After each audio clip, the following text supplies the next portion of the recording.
Okay, so as I was saying that I wanted to kind of go into Khaggai, the book of Khaggai, for a couple of reasons.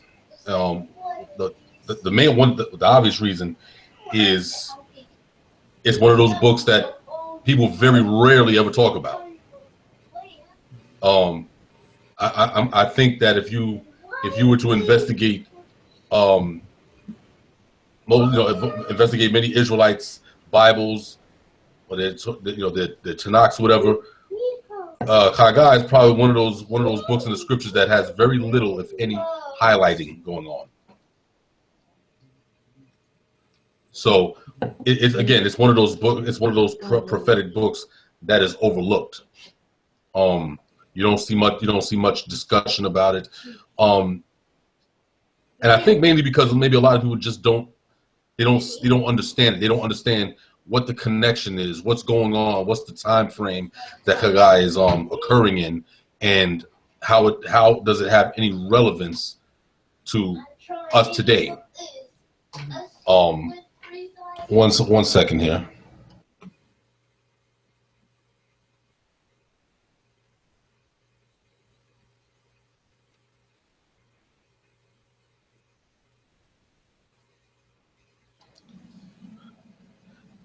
Yeah, so sorry about that. So I think a lot of people just don't know where the book stands. It's like it's just like with most of the so-called minor prophets. People don't really understand the purpose behind some of these books. When were they written? What relevance they have, not only to the time that they were written, but also to the relevance to as far as what connection it has with our movements as modern day Israelites. So that's the main that's the main reason, first and foremost. Then of course the second reason, of course, is that it actually kind of ties into the first one, to the first reason, and that is that Khaggai, his writing is actually a continuation of the book of Ezra and Nehemiah. One second here. Hold on one second.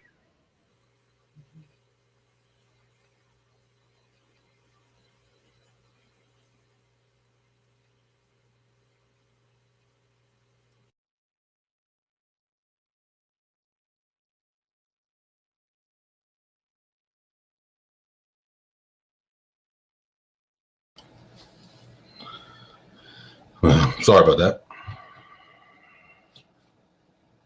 Shalom. Hey. Oh, okay. Yeah. So Khaggai is actually sort of a continuation of the book of Ezra and Nehemiah. And once we go into the first into the beginning of the text, we're going to see that clearly. And the fact that it's a continuation of, when I say continuation, I mean that it's a book that comes after Ezra and Nehemiah, but it's all in the same general time frame, but it kind of it piggybacks or camelbacks up off of Ezra and Nehemiah. And there's a problem with that, a major problem. But it's also going to show us that what we're going to read here is no different than what we're living today. Is we continue to repeat the sensibilities and the sentiments of our ancestors. So I think we can just start off. We can just start off with the text. Hopefully the brother will join in at some point. But so we're gonna start it obviously at Khaggai chapter 1, and I really want to focus on well, no, you know what? No, we can read the whole chapter. Yeah, we can read the whole chapter. It's only 15 verses or whatever have you. So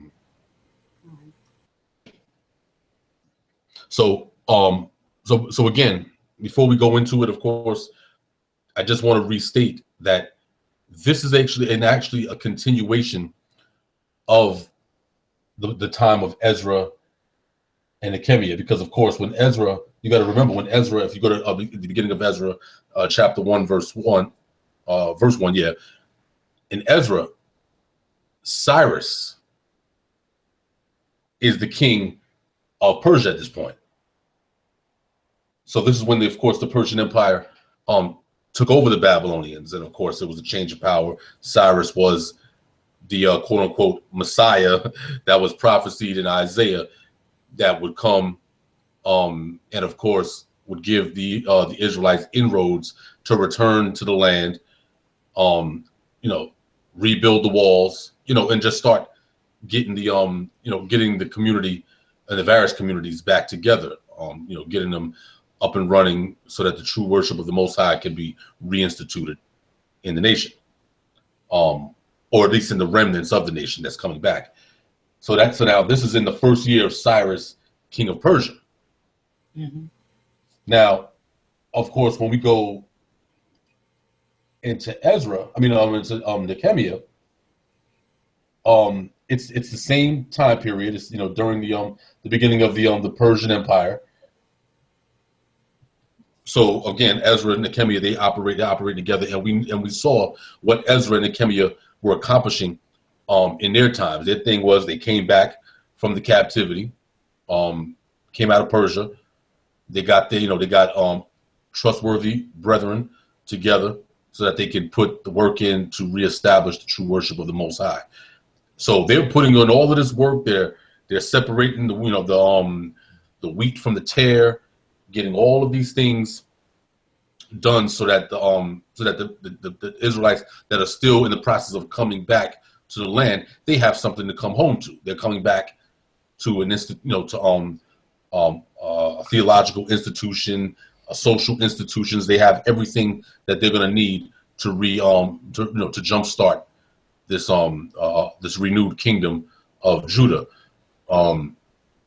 Unfortunately, Khaggai, the book of Khaggai, picks up quite a few years later, and what he is seeing is not good. So what we're going to do is we're going to start at chapter 1, verse 1, just so that we can get the the historical context and see what it is that the Most High through Khaggai is having an issue with.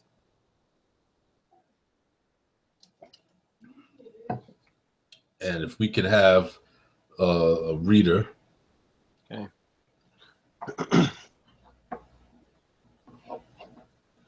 This is the book of Haggai or Khaggai, chapter 1, verse 1. In the second year of Darius, the king, in the 6th month, in the first day of the month, came the word of the Most High by Haggai, the prophet, unto Zerubbabel, the son of Shealtiel, governor of Judah, and to Joshua, the son of Josedek, the high priest, saying. So now this is the social background context that we're focusing on, because we see that this is the second year of Darius the king. This is the same Darius who's eventually going to be defeated by Alexander.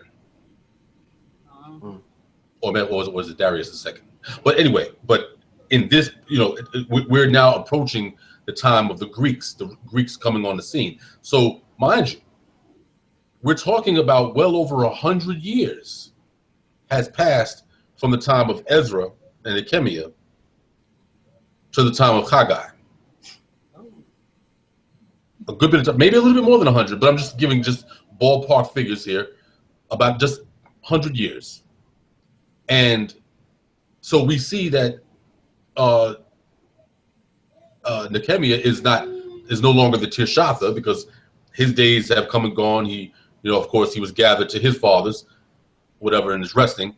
And now Zerubbabel, the son of Shealtiel, governor of Yehuda. So Zerubbabel is now the governor. He's now the Tirshatha, and Yehoshua ben Yosedek, he's now the high priest. So what do we see here? We see that on some level, the works of Nehemiah and Ezra were not only completed, but they were continued by those who came after them, because the fact that you now have a high priest, that Yehoshua, son of Jehozadak, is a high priest, it means that Ezra and Nehemiah, they finished their work as far as, remember in their books where they went and was telling Israelites that, listen, if you come in, if you're talking about being a priest or Levite, you got to show your registry. Right. You got to show and prove that you are, in fact, from the sons of Aaron. If not, you cannot serve as a priest. So obviously, the problem was fixed. So registries was corrected, registries was discovered, everything was set up. So now you actually have a legitimate high priest now sitting, occupying the office of the high priest. So you have a governor and the high priest. But look what this word of the Most High through Khaggai is now going to say, which is going to be a smack in the face to what Ezra and Nehemiah established. So now we go to verse 2. Thus speaketh the Most High of hosts, saying, This people say, the time is not come, the time that the Most High's house should be built. Now, this right here has very interesting dual meaning, because it's dealing with the issue of at hand at that time, but it's also giving us a glimpse of what we're dealing with today. So let's deal with their time first.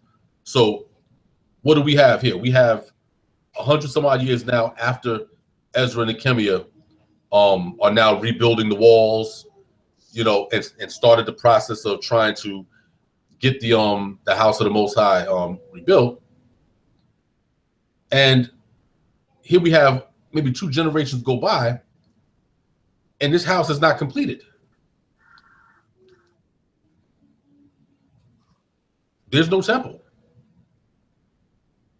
And the way that the Most High is saying it, it seems as if people had different priorities. Their priority was what? People were going around saying, the time has not come. The time that the Most High's house should be built. Now, you got to ask yourself, of course, at this point is, what do they mean by the time has not come for the Most High's house to be built? Did they believe that a certain amount of time had to go by before that could happen? You see what I'm saying? Like, what was the reasoning? What was the logic behind postponing the building of the temple? And why would that be the reason for it? That, oh, well, the time has not yet come that the Most High's house should be built.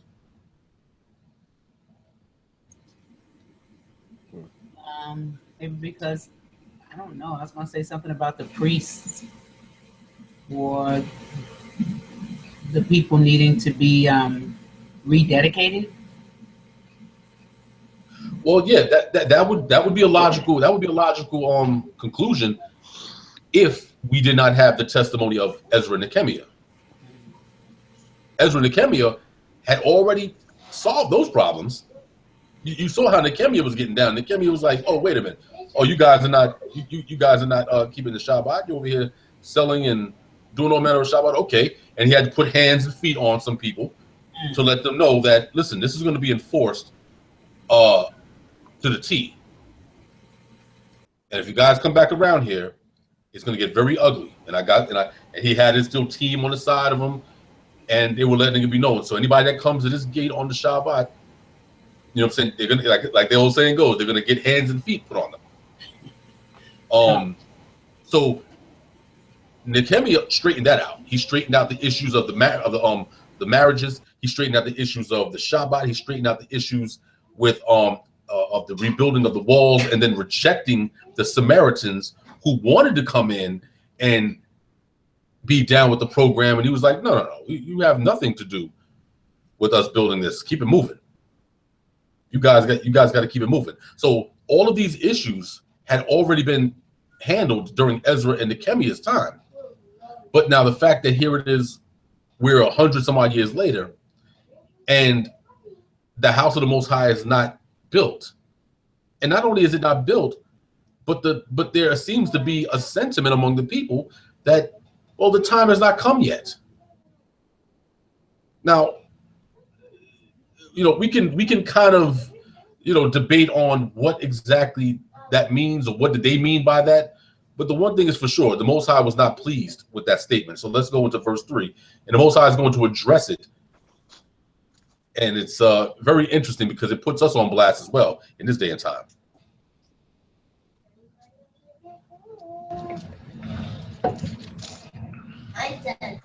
Verse 3.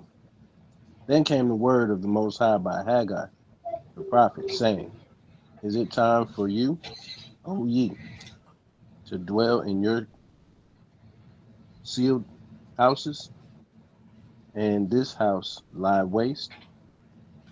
Now therefore, thus saith the Most High of hosts, consider your ways. Ye have So, now did you catch that statement? This is what the Most High, of course, is looking at all of this. And we now know what it is, why the people were saying, hey, it's not time to build the Most High's house yet. Most High just answered it. Let us know exactly what was going on in their heads. He said, is it time for you, O ye, to dwell in your sealed houses, and this house lie waste? So what are we talking about? So it sounds like the people put together all their private dwellings, but they didn't, I don't know, they didn't put the Most High's, the temple back up correctly?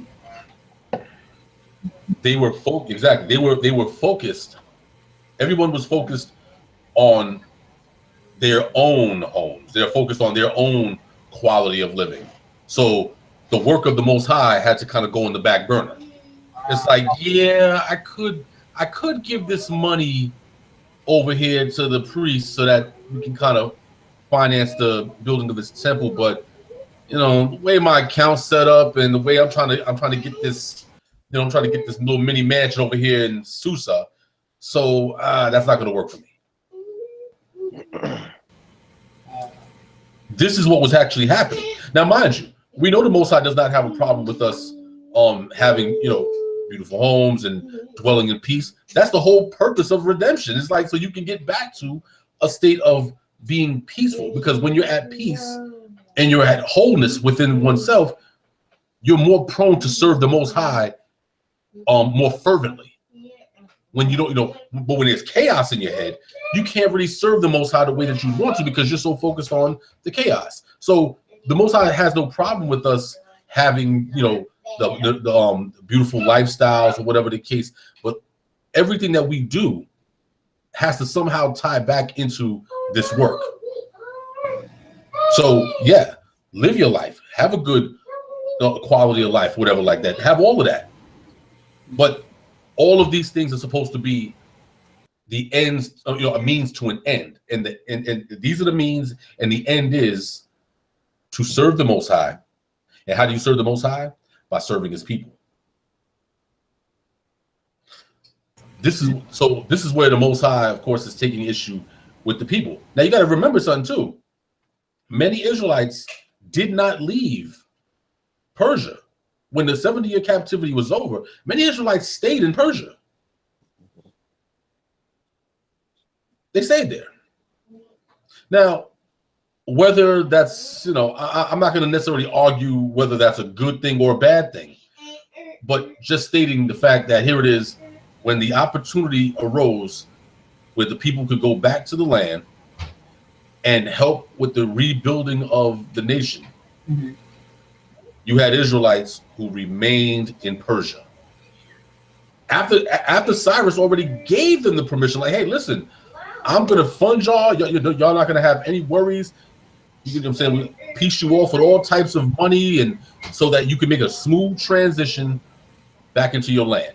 Because, of course, Cyrus was sent and raised up by the Most High for this purpose. So Cyrus is going to make sure that anybody who wants to leave and go back to their land, they're going to be set up nice and proper. Wow. So it really makes you wonder, like, why would, if that's the circumstance, why would any of them want to remain in Persia?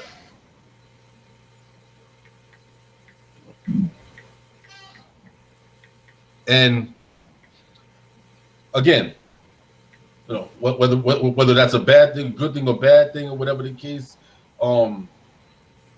it can be argued. But the one thing is for sure, even if you wanted to remain in Persia, that's fine. But remaining in Persia has nothing to do with going and helping build the house of the Most High. Because you can go participate in the rebuilding of the temple and then go back to Persia. And then when the certain feast days come up, you make your pilgrimage from where you're at in Persia, come over into the land, celebrate the feast, however you want to do it, and then go back home. I mean, many Israelites did that. Israelites were doing it in the land of Israel. They would live in Bethlehem, or they would live in Mizpeh Ramah, or they would live in Arad, in these various cities, that was way outside the realm of Jerusalem. But what they would do, okay, well, I can't make it to Jerusalem every single day, but I will make it there on the feast days. And they would make their little pilgrimage and they would go. So there was nothing wrong with staying in Persia for that matter. It was like, okay, if you want to reside there, whatever the case may be, or they were in Babylon, but the Persians actually took over everything. But they could have actually still maintained themselves. I mean, Jeremiah did say that the Most High instructed them to go, when you go into that captivity, to go and build houses and dwell in them. That set up vineyards, get married, do all of these things or whatever like that. So there's nothing wrong with doing these things. There's nothing wrong with if you want to still live there. But the question was, why didn't you participate in the rebuilding of the temple? And so this, of course, was a major issue for the Most High. So everyone's living the high life, and their homes is lavish, and everybody's having a good old time. But meanwhile, when it's time for the worship of the Most High, there's nowhere for anyone to go. There's no temple. So if you have priests like we just read in verse 1, if you have a priest like Yehoshua, son of Jehozadak, he's a priest, but there's no temple. What is he doing? Like, how is he, like, where is he conducting his priestly duties?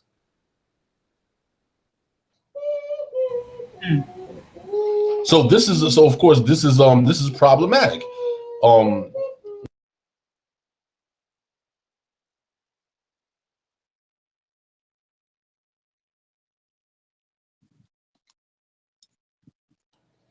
Yeah, so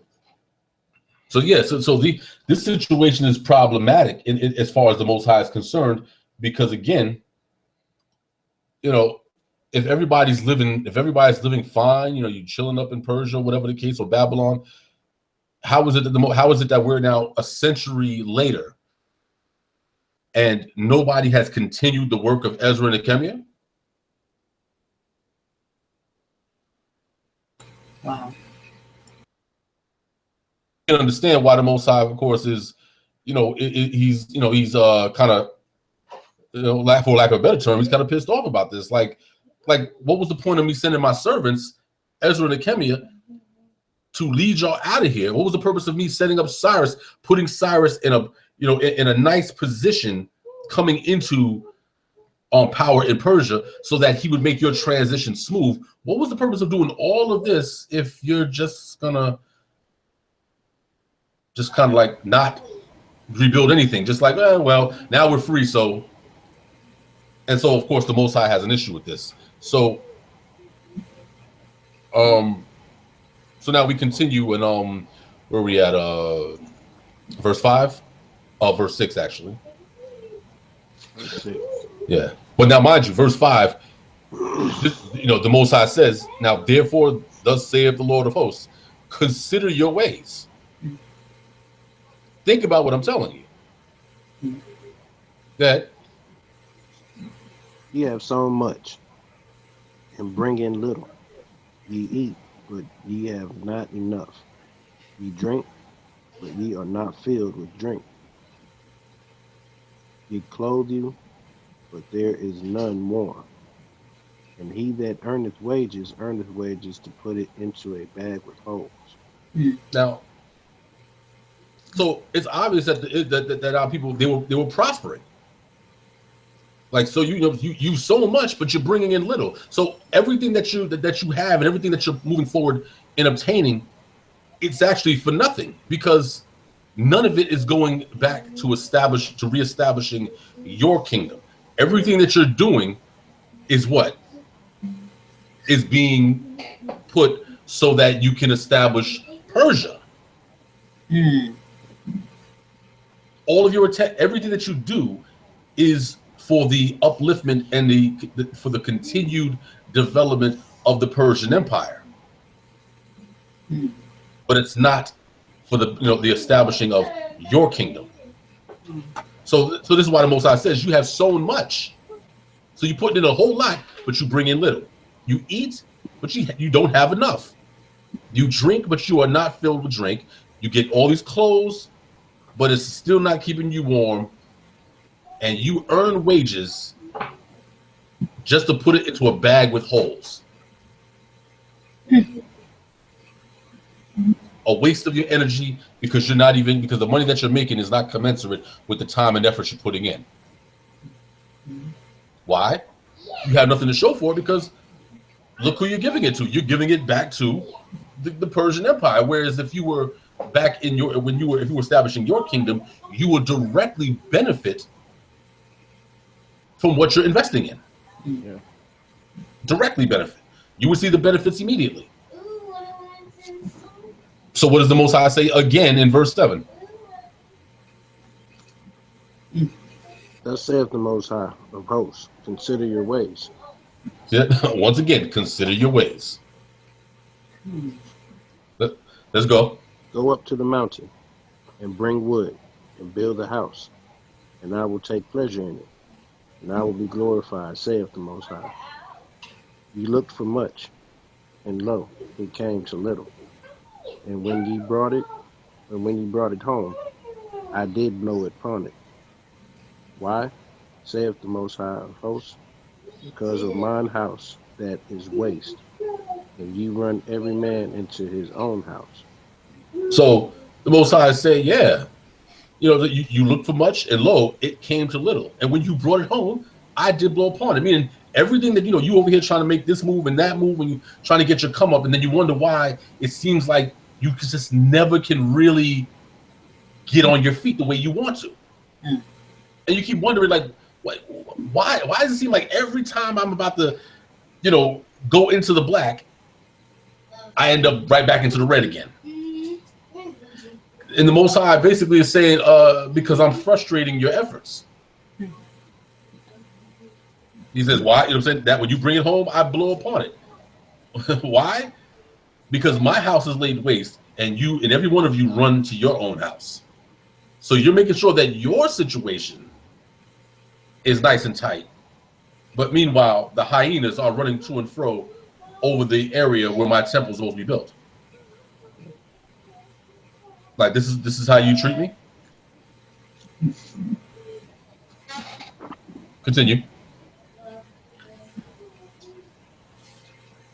Verse 10. Therefore, the heaven over you is stayed from dew, and the earth is stayed from her fruit. And I called for a drought upon the land, and upon the mountains, and upon the corn, and upon the new wine, and upon the oil, and upon that which the ground bringeth forth, and upon men, and upon cattle, and upon all the labor of the hands. So, because of all of this, because of this slack approach to the rebuilding of the Most High's temple or his house, well, since my house is going to be laid waste, I'm going to lay everything waste. Now there's going to be a drought in your land. Your food's going to get jacked up, your new wines, your oils, everything. Man, cattle, and all of your labor. Everything that you do is going to be frustrated now. I'm going to literally make it difficult now, because you've been living real good. You've been living real good and real fat off the Persian land, and that's all fine and everything like that. And here it is, you have an opportunity to come here and render unto me what is mine, and you decide that, well, no, I'd rather just give my money to Darius. Well, the Most High says, okay, well, I tell you what, now you don't have anything. And that is a drought. And not just a drought of water and food, just everything. Just everything. You're gonna be jacked up. Why? Because this will show you to get your priorities straight. Prioritize your redemption. So now, after all of this is said, let's see what we have in verse 12, how the elders at this point, how they respond to this. Verse 12. Then Zerubbabel, the son of Shealtiel, and Yeshua, the son of Josedek, the high priest, with all the remnant of the people, obeyed the voice of the Most High, their Elohim. And the words of Haggai, the prophet, as the Most High, their Elohim, had sent him. And the people did fear before the Most High. So, of course, now it, of course, makes sense that the people would now fear the Most High, because now they're watching all of their wealth and their good, nice living go down the drain. So now, now they don't have any houses, if you will, to run to where it's like, hey, I'm gonna worry about my sealed house. No, now you don't have anything. now all of a sudden the people fear the Most High, and they want to do that which is pleasing to him. But better late than never. But so Zerubbabel, and Yehoshua, they pretty much, they're like, yeah, we need to really get on top of this. And so this is how the chapter is going to start ending off. We go to verse 13 now. Then spake Haggai, the Most High's messenger, and the Most High's message unto the people, saying, I am with you, saith the Most High. And the Most High stirred up the spirit of Zerubbabel, the son of Shealtiel, governor of Judah, and the spirit of Joshua, the son of Josedek, the high priest, and the spirit of all the remnant of the people. And they came and did work in the house of the Most High of hosts, the Elohim, in the 24th day of the 6th month, in the 2nd year of Darius the king. Right. So this is how, of course, the whole situation. Now, all of this, mind you, because this vision came in the 2nd year of Darius, in the 6th month, on the 1st day of the month. This is where it all begins right there. And how does it end? In the 24th day of that month. So a little over 3 weeks it took for the people to hear this word, understand the ramifications of it, and realize that, okay, you know what, we need to get our priorities straight, because the Most High has jacked us up. We have there is now a famine across the board. Everybody's suffering now, so it might go well with us if we if we serve this great King. And of course, this is where chapter 1 leaves off, and I think what makes this what makes this particular chapter important is because many of us have the very same position that the people had concerning the work of the Most High. And I'm not talking about the issue of the Flee America doctrine, or those who like, nah, man, I'm just gonna stay in America. No, it has nothing to do with that, but it has to do with what? Building the house of the Most High. It doesn't say a building of the houses of the Most High. The house. But what are we doing? Just like our ancestors was doing in the beginning of this chapter, what are we doing? We're all worrying about what? Our own houses. We're worrying about the establishing of our own camps. Tell it, Aki. establishing our own places of worship. Aside from all of this, I'm not worried about the unification of Israel. I'm not worried about all of Israel getting together and serving the Most High in one place, with one mind, with one goal. Mm-hmm. My thing is, well, I'm just trying to do me, son. I'm trying to have my little followers. So we have that same sentiment. Our sentiment is to dwell in our own sealed houses while the house of the Most High lies waste. Mm-hmm. So now we're not even talking about a physical house anymore. Now we're talking about there is, saying that we're not coming together to do this work. Now think about what you're seeing here. You're seeing Zerubbabel, the governor, and you see Yehoshua, the high priest. Now this is after the time of Ezra and Nehemiah, so we know that there is a perpetual disagreement between the teachers of the law and the priesthood. This is eventually what became the Pharisee versus Sadducee issue. The Pharisees were the teachers of the law, the Sadducees were the priests. And they've had an issue going all the way back to the time of Ezra and Nehemiah because the priesthood had become polluted. So they're like, well, listen, the priesthood's polluted. Well, we're going to come in here and we're going to teach this word. We're going to teach this truth to the people. You know what I'm saying? Priest or no priest, we're going to teach it. And this is what you're seeing, of course, in our time as well. That you have Israelites, you have Hebrews that are not really, they say they're about their father's business, or they say that, it's about us coming together, gathering together, gathering the lost sheep or whatever the case. But they actually don't mean that. No, they just want to gather people to their church. Right. To dwell in their sealed houses. Yeah. While the real gathering of the Most High, his house, is laid waste. Mm. And what is his house?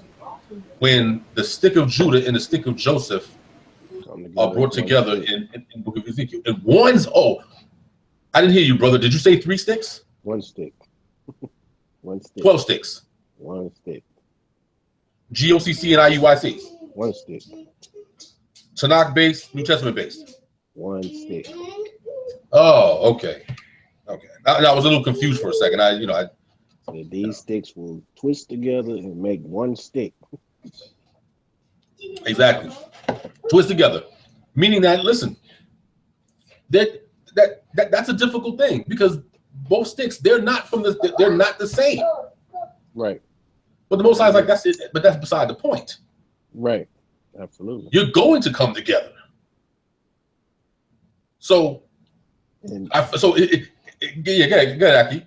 It's the fact that people, everybody, most Israelites have read that in Ezekiel.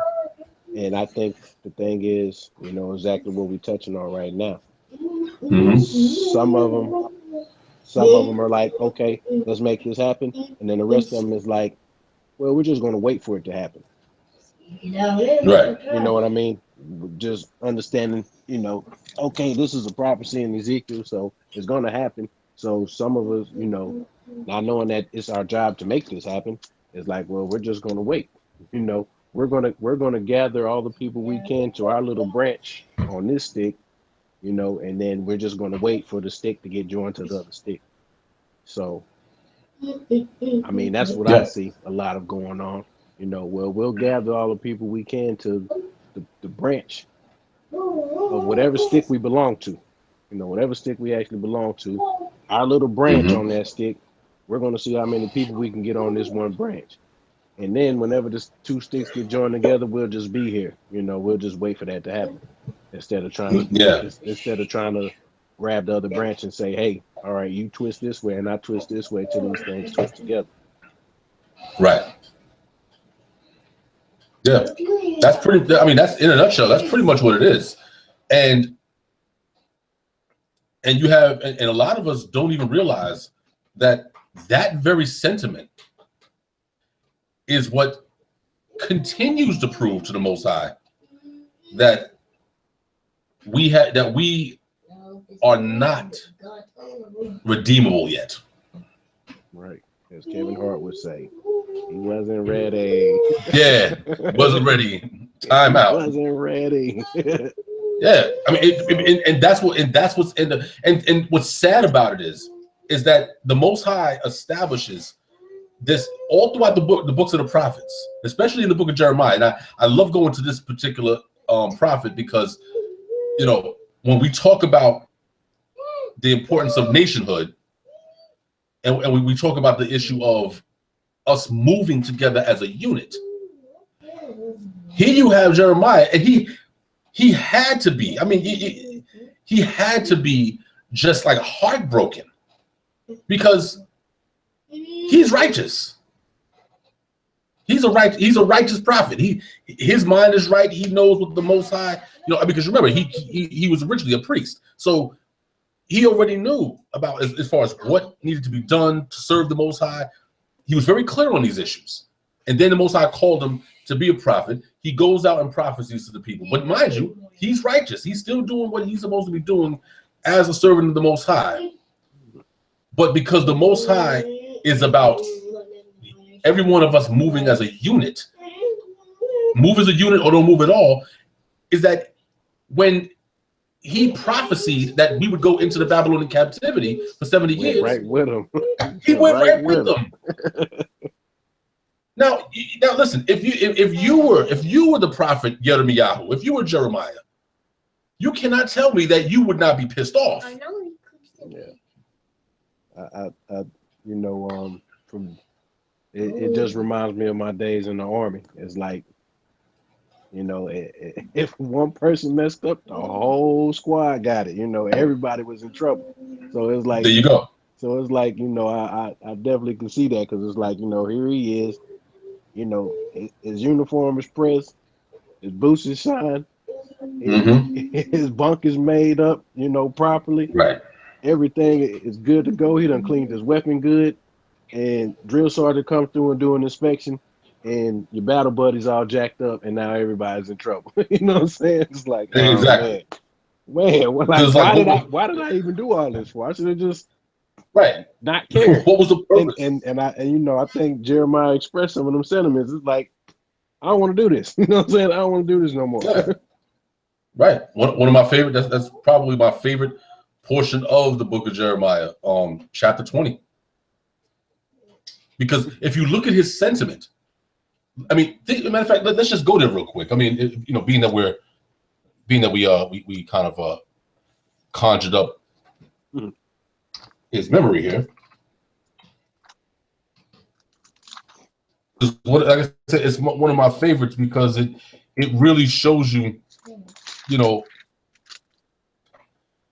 it's heartbreaking because it's almost in the vein of Job. It's like I've done everything that I'm supposed to do. I'm serving the Most High. I've done everything that I was supposed to do. Why am I suffering? Now that's just Job. Job is just a regular servant, mind you. Isaiah is a priest and a prophet. How do you have the best of both worlds? You're a Pharisee and a Sadducee? I mean, not well, you know, not the same. Leslie Paul. well, yeah, all things unto all men, right? So, but he's a priest and he's a prophet, so he has the best of both worlds, and he knows he's serving the Most High. He knows it because the Most High said, "Listen, I knew you from the womb. Before you even came about, I knew you. I already knew your pedigree. It was just a matter of you figuring out what your pedigree is, but I knew." So now, how does this reconcile with what Jeremiah is going through? So we go to Jeremiah 20, and let's just start at oh man, this is 7. I mean, because it's kind of, well, you know what? Just for the sake of the issue, let's go to verse 7. Okay. Okay. Jeremiah chapter 20, verse 7. O Most High, thou hast deceived me, and I was deceived. Thou art stronger than I, and hast prevailed. I am in derision daily. Everyone mocketh me. Now, mind you, just as a sidebar, that word deceive in the Hebrew text is pathah. The same Hebrew word that's used in Genesis 9:27 concerning Japheth being enlarged. Mm, mm, Now, of course, that's another story in itself, but I just wanted to point that out, that clearly Jeremiah is not saying, "Oh Lord, you have enlarged me," and I was enlarged. right. Like no, Most High, you've deceived me. You sent me to this people trying to break my face. Like, wait a minute, how are you going to send me into a den of lions? Hungry lions who want to taste my blood. So Jeremiah is crying out. He's like, you know what I'm saying? He's like, but you know what? But you're stronger than me. So yo, I have no wins in this situation. You deceived me, but I can't be like, yo, what you gonna? No. You deceived me, and there's nothing I can do about it. I gotta hold that. He's like, I'm in derision daily. Everyone mocks me. Because think about what Jeremiah basically is telling the people. The kingdom of Judah, in their minds, at least in the minds of the people, they believe that they're prospering. They're like, yo, listen, we can't be stopped. We're doing our thing, everything is great. And then all of a sudden you get this prophet come along and says, yeah, by the way, you're about to go into a 70-year captivity because you're wicked as hell. Nobody wants to hear, like, we're prospering. Everybody's, what it's like? It's like telling one of these rich rappers who's getting all of this money, you know what I'm saying? They getting it like, yeah, I'm making this guap, I'm doing this. And then you roll up on them like, yeah, but you do understand that you're getting this money from being wicked as hell. You wear skinny jeans. You're gay as hell, dude. Nobody wants, because now you become the hater. Now you're just an old hater. You know what I'm saying? You hating on us because we getting this money, whatever the case. So nobody likes a hater. Right. So Jeremiah is the mad rapper here, right? In a sense, as far as they're concerned, the people are looking at him like, yo, we all doing us. You know what I'm saying? We living good. The kingdom is thriving. Ain't nobody coming against us. No enemies are not coming against us. Now you come over here with this, this pity potty captivity. Yeah, talking about we're 70-year captivity. Like captivity? No, we'll put you into captivity. Which is what they did. They had them in stocks and everything. So had them all jacked up. So he's like, so this is what he's saying to the Most High, like, yo, I'm in derision daily. Every single day I'm being disrespected, clowned. Everyone mocks me. Continue. Verse 8, for since I spake, I cried out. I cried violence and spoil, because the word of the Most High was made a reproach unto me, and a derision daily. So when he comes and speaks in the name of the Most High, they are not only disrespecting him, but even the word itself. Like, ain't nobody trying to hear that word of the Most High. Please. So he's being rejected as well as the word itself. Daily. So every time he goes out, it ain't like it's just like, oh, once in a while. And they're like, no, every time he comes out, they're like, oh, here this dude come here. Right. You know what I'm saying? Look, here he come. Yeah. He's like, what is it today, Jeremiah? Like, what is it today? Exactly. You know what I'm saying? They just clowning him. Right. Oh, today is 70-year captivity. What, I'm saying? What's it going to be tomorrow? 200 years? 400 years? Yeah, picture the day that Israel's in captivity for 400 years. Right. Man. Yeah, you know what I mean? So Jeremiah, essentially, to also use the analogy from Family Guy, Jeremiah has become Buzz Killington. Yeah, right. Everybody's having a good old party, everybody's having a good time, and this dude comes in with, let's look at some etchings. Like, oh my God. Like, because and so this is what, and so Jeremiah, he feels like, what was the point of this? You you raised me up to be a prophet. I was quite fine in the priesthood. Mm-hmm. I do my courses, whatever like that. I do, got my little certain shifts, I'm saying, to do the priesthood, whatever like that. I don't have to worry about a 9 to 5 because the tithes is taking care of me and my family. I'm good. I mean, that's some good life right there. And you call me to be a prophet, and this is what I get? This is what I get in return? Continue. Verse 9. Then I said, I will not make mention of him, nor speak anymore in his name. That's that right there. I mean, think about this. That's almost borderline blasphemy. Mm-hmm. Because after everything that he's experiencing, he's like, what is the point of all of this? There is no point. You know what? I'm done. I'm not saying nothing else. Nothing else. Listen, I'm not even going to make a mention of the Most High. I'm not talking about the Most High. I'm not speaking in his name anymore. I'm done. Hey, these cats on the verge of killing me out here. I ain't going out here no more. Right. I'm you know what I'm saying? Like I'm really. I mean, when you think about what Jeremiah is doing, I mean, people always talk about how Job ran away from the Most High and whatever the case may be, but here it is. But Job never. I mean, I'm not Job. I'm sorry, Jonah. Jonah, yeah.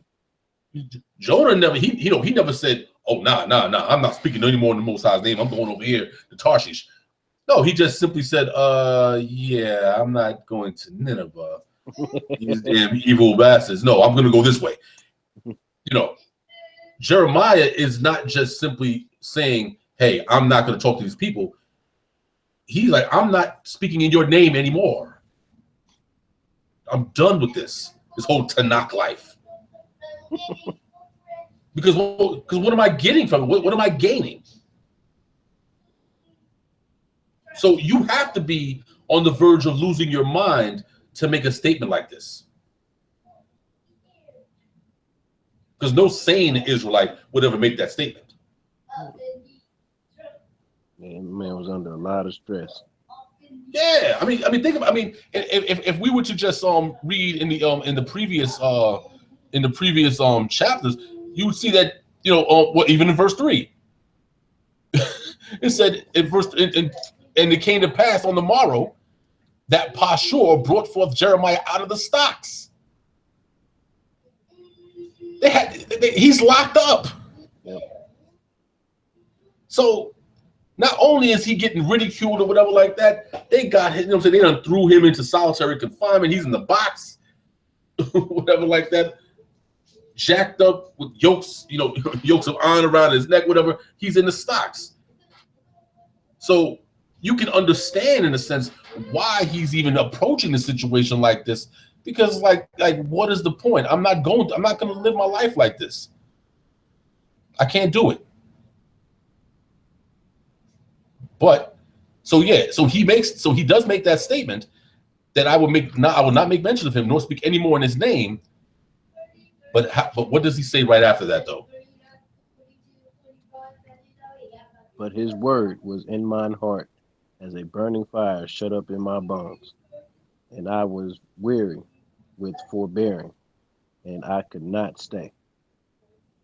Wow. He realized, of course, he realized the insanity of what he said, because even when he tried to do it, like, you know what, I'm not going out there no more, I'm not prophesying nothing, but that word was in him.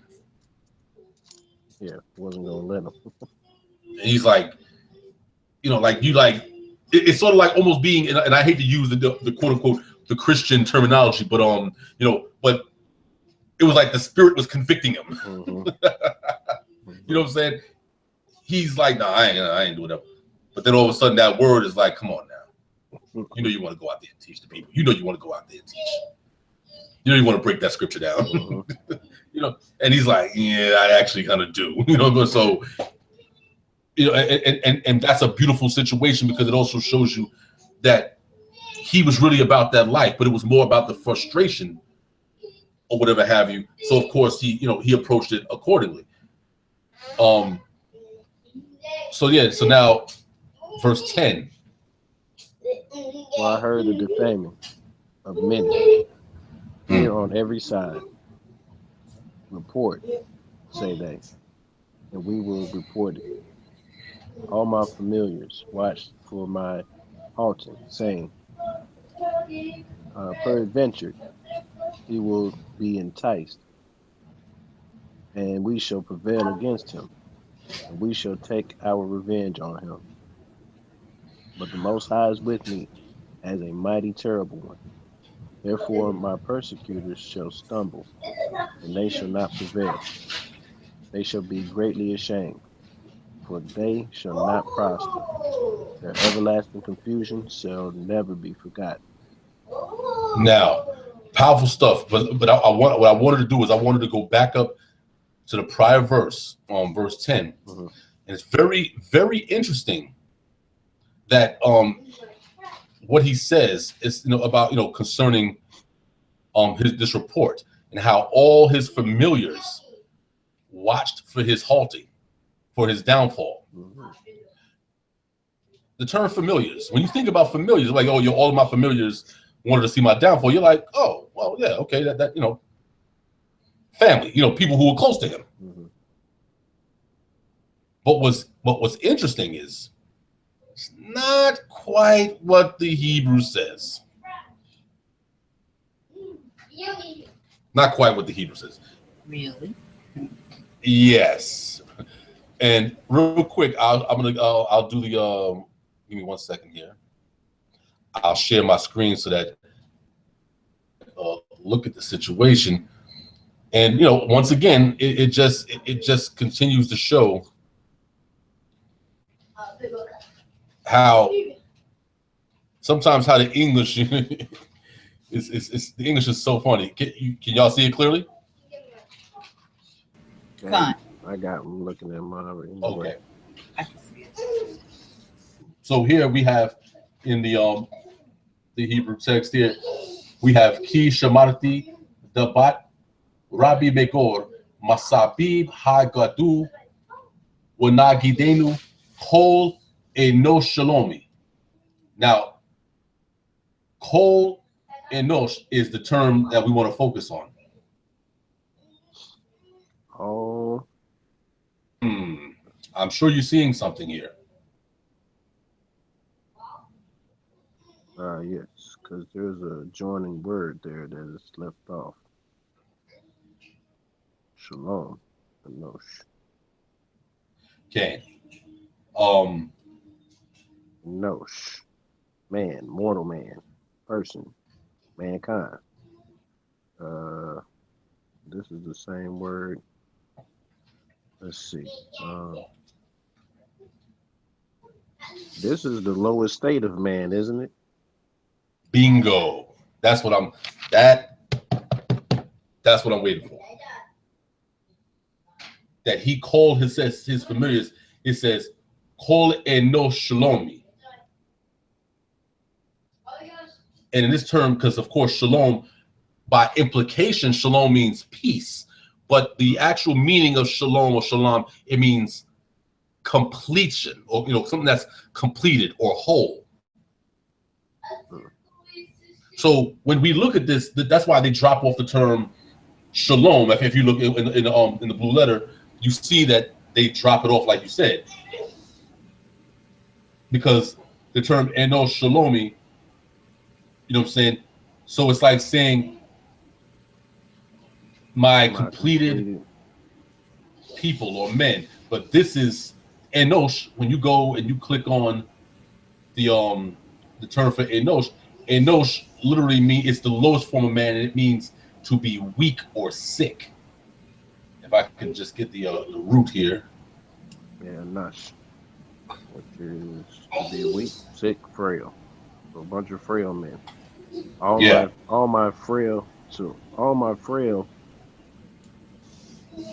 my completely frail. Or weak men or people that's always out here trying to get me. They was waiting for my downfall. Absolutely. Thing that even though we're told in the English that my familiars, And so you start thinking of my familiars, oh, you know, like people who are closest to him.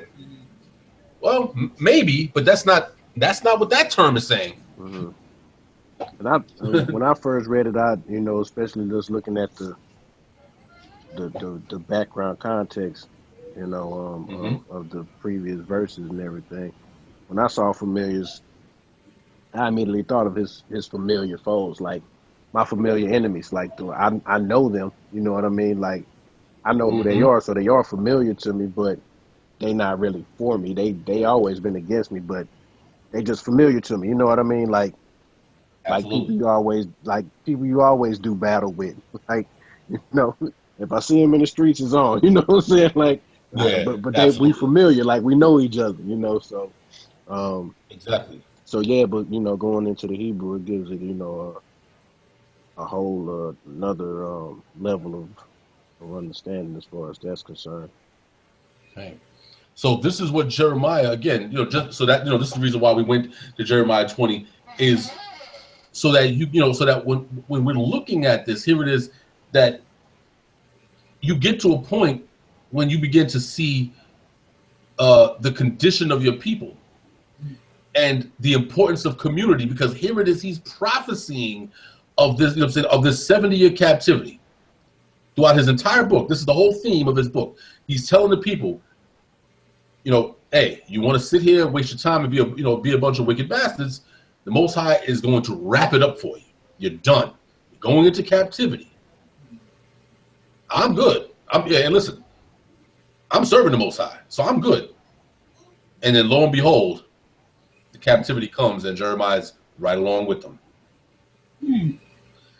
How does that make you feel? Put yourself in Jeremiah's shoes. Put yourself in his sandals. You've done all of this work for the Most High and in his name, for the people. You served him righteously, and lo and behold, you go off into captivity with the same wicked amongst your people. What do you say to that? You feel forsaken. You feel busted. Really. Yeah, I mean, and again, we got to look at it from the point of view of Jeremiah. I mean, here it is. All this time that he's teaching and that he's rebuking the people and trying to get the people, get their minds right or whatever. No, at no point in his mind at any time did he think that, I'm going to go into captivity with the very people I'm telling is going to go into captivity for their wickedness. So it's like, so now can you imagine the continued disrespect that he was getting? Because now he goes into captivity with them, and those who were speaking against him are like, so all that prophecy, all that serving of the Most High, where to get you? Right here with us. Right. So, and this is the argument of the wicked. The wicked's argument is like, listen, we're not, listen, we got one life to live.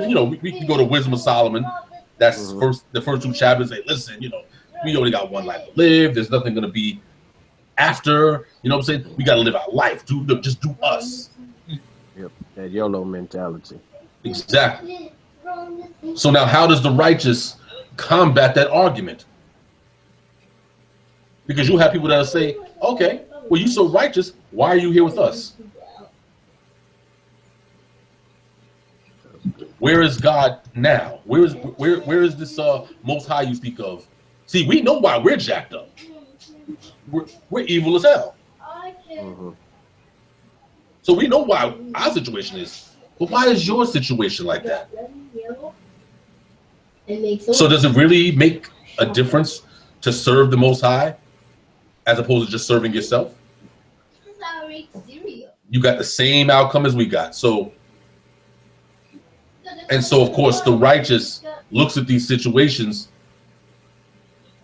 and that's when you get that Jeremiah mentality of, I'm not going to speak in the name of the Most High anymore. I'm done. What's the point? Where's the benefit? But of course, we understand that the interesting thing about the captivity was that Jeremiah was also a testament to the word of the Most High. Because remember, at this point, it's not like the book of Jeremiah is floating around. There's no book of Jeremiah yet. So all of this is now word of mouth. He's, now of course he has his, his secretary, Baruch, whatever like that, who's, writing this stuff down or whatever the case. But to the people he's talking to, this is all word of mouth. This is not anything, this is not like it's Torah. Like it's not engraved in the stone. It's not written in the scrolls, whatever. This is all, just top of the head verbal. So him being there, he now becomes a testament to them. Because now if someone says, oh, now, we went into captivity because, because this reason or that reason, Jeremiah is always going to be there to be like, oh, no, you're not in captivity because of that. I told you why you're in captivity. You're in captivity because you're wicked as hell. And I'm here to be a constant reminder to you of that fact.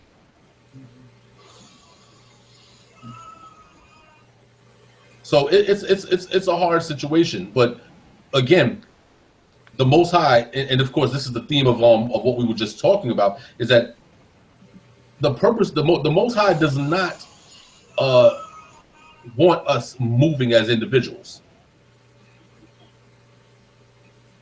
because we did not come into captivity as individuals. We went into captivity as a nation. Right. So he wants us to return to him as a nation. And how can you be a nation when we're all trying to dwell in our sealed houses and we refuse to come together to build the house of the Most High? Consider your ways, O Israel. So that's what we're seeing today with a lot of the campisms and the congregationalism, where people feel like, screw these other camps, or we ain't got nothing to do with these guys. This is the home of the truth, and so on and so forth. And it's like yeah, but and you're going to continue to say that, but your captivity will never be broken. You're never going to break your captivity. Why? Because you have not convinced the Most High that as a nation that we can be redeemed. So we cannot think, we can't be so shallow-minded to think that, well, as long as we do what we're supposed to be doing in our congregation, we'll be good. Right. As No. Jeremiah. Exactly. As Jeremiah. Yeah, there you go. And he realized that too, that no, the Most High wants the nation of Israel to get together. He wants us to come together as that stick, as those two sticks, to come together and set up his true worship. How can you go out and be teaching people about, that this is the truth, and then as soon as they go and they listen to another camp, they're like, oh, that's not exactly what you told me. How come they believe that? And how come this camp believes this? And how come they believe that?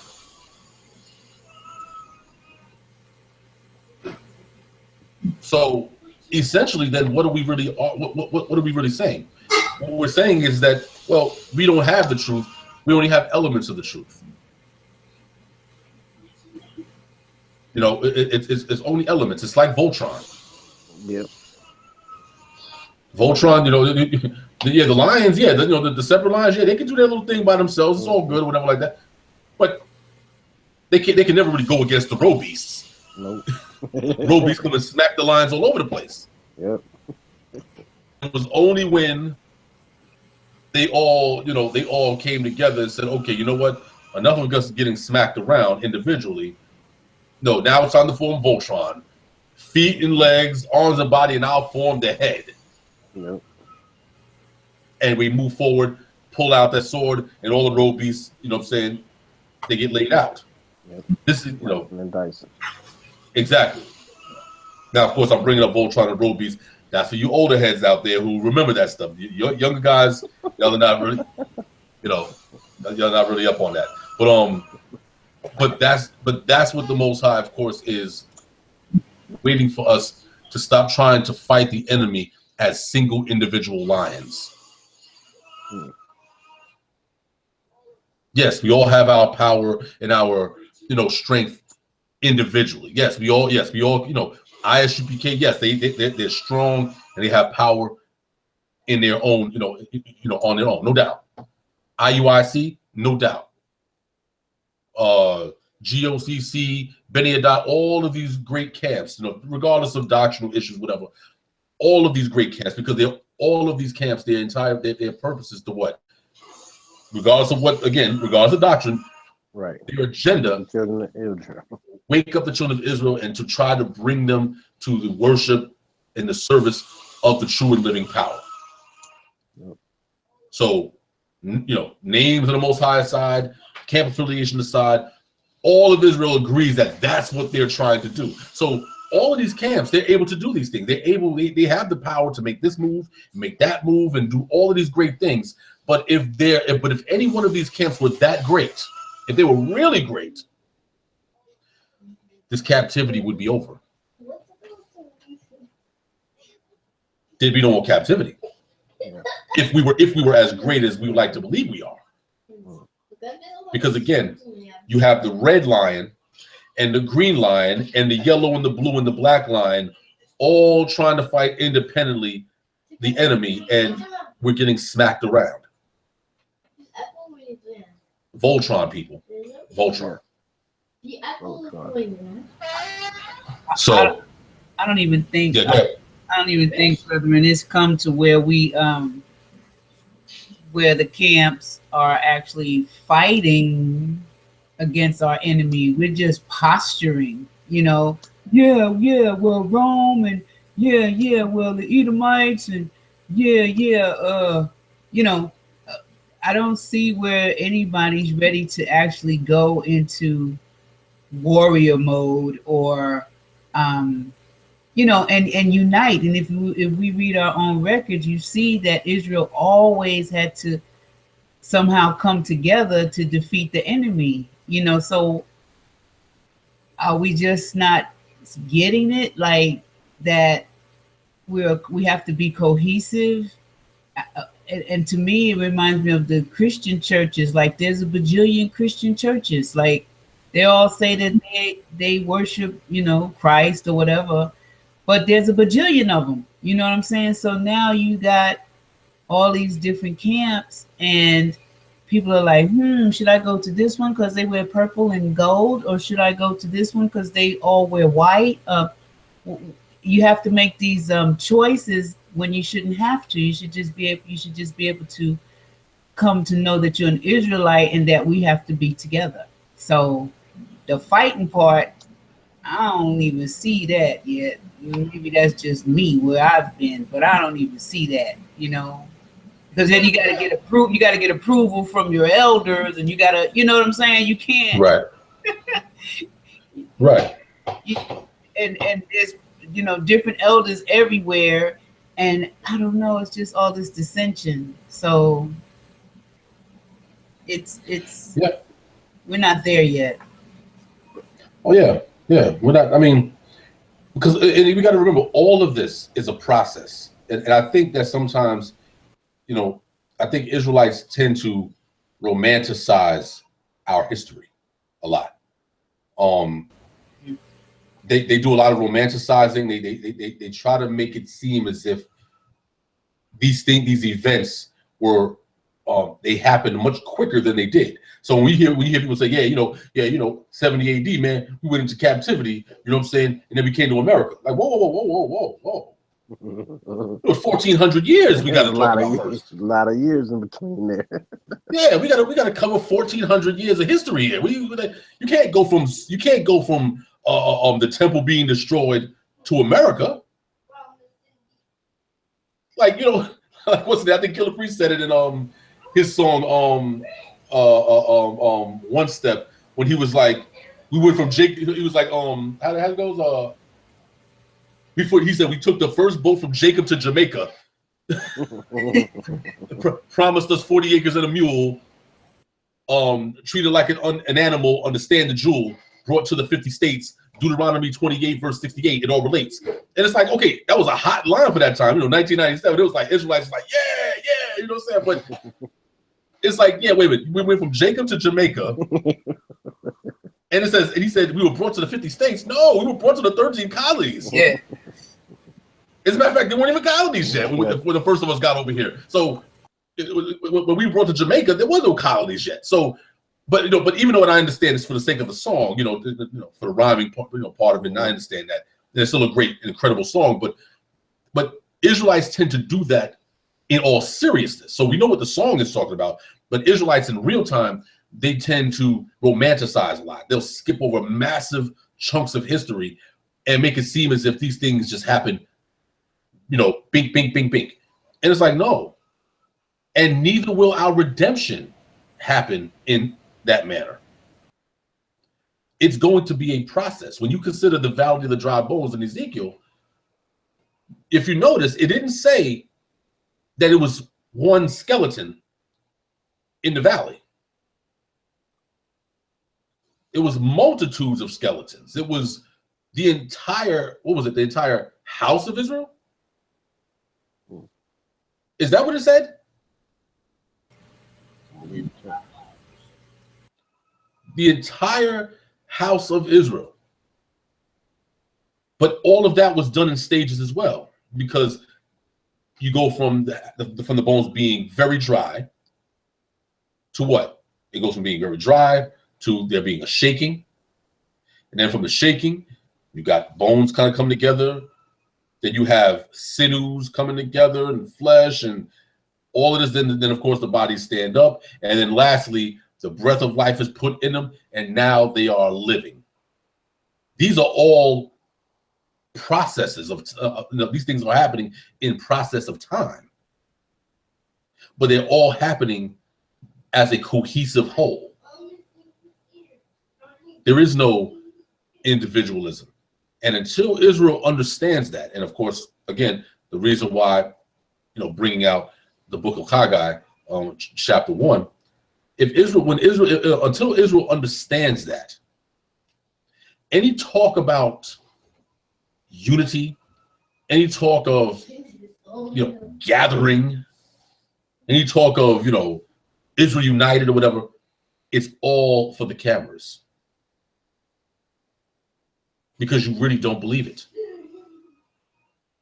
And as usual, I'm not, this is no slight at any camp or whatever the case, but what it is though is that it's an opportunity for individuals to, as the Most High said in Khaggai, to consider your ways. Consider the fact that no matter how much YouTube videos you put up, no matter how much debating you do on Facebook, until you figure out that we came into this captivity as a nation and we have to leave as a nation, until you figure that out, we're not going anywhere. And we can use that whole 2/3, the 2/3 are going to be cut off or whatever the case may be, but you're only reading half of the script. Let's pull that script up. Yeah. I want to get into that. Matter of fact, that's what it is. People have a tendency to read just a portion of the script. They never read the whole verse. What is that? Zechariah. Like, what does it mean for us to go back under the rod? I mean, I'm sure that these were things that happened already, but as we know it, this is for when we're back out in the wilderness, and we're gonna be back under the rod and everything, and what's going on with that. But yes, let's get Zechariah first. Yeah. Because this is part of that whole. All this goes together. The 2/3, and this is only going to be the ones that make it to the wilderness, and then out of that, it's only going to be 10%. Out of that 2/3, that's actually going to make it into the kingdom. So, Yeah, and what I find always amazing while we while we're pulling this text up, what I find always amazing about individuals when they start trying to pull these verses,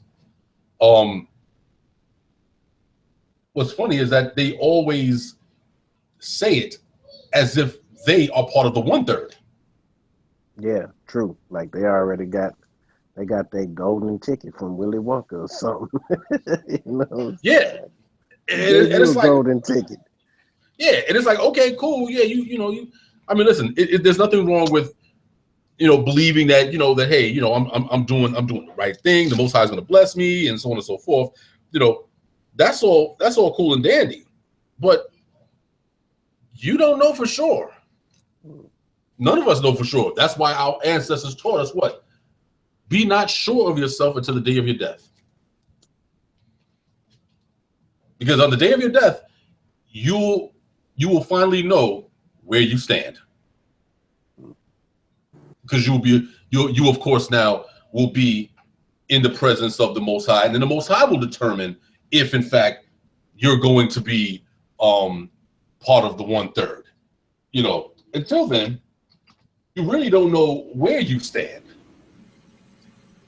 So the 1/3 is to manifest, and my question is, what is the real deal about the quote the kingdom? Like, are we kingdom people? Is the Most High coming to dwell with us? I heard this one guy on YouTube today said, well, he was Yafet, I believe. He said we're supposed to go meet Yeshua in the sky, and then we're going to go into the kingdom or something. I was like, whoa, I don't know where all that came from, but yeah, it's a lot of stuff out there, and I'm just like not knowing exactly what it is to enter the kingdom. Are we really going to be called into the kingdom by the Most High? So if we can get to that, that would be one of my questions. Well, yeah, I mean, let's not be confused about anything here. Obviously, there's going to be a kingdom. So the existence of a kingdom is never the argument. The argument is who's going to be ruling this kingdom, who's going to be in the kingdom, who will not be in the kingdom, and those type of questions, of course, need to be needs to be addressed. The question is never about the kingdom. It's about now. The question is, are you going to be in the kingdom? Well, the question for me is about the kingdom. The question is no, right. No, I'm not saying you. I'm not saying this directed to you. I'm just saying that when I say you, I'm talking about generally to people. That the question is, do you think, not you, but everybody, do you or do they think that they're going to be in the kingdom? And what way is this kingdom going to manifest? And the best way to answer that question, and then we're going to go right back into Zechariah 13. The best way to answer that question is we got to look, is to look at how our ancestors dealt with with the understanding of kingdoms.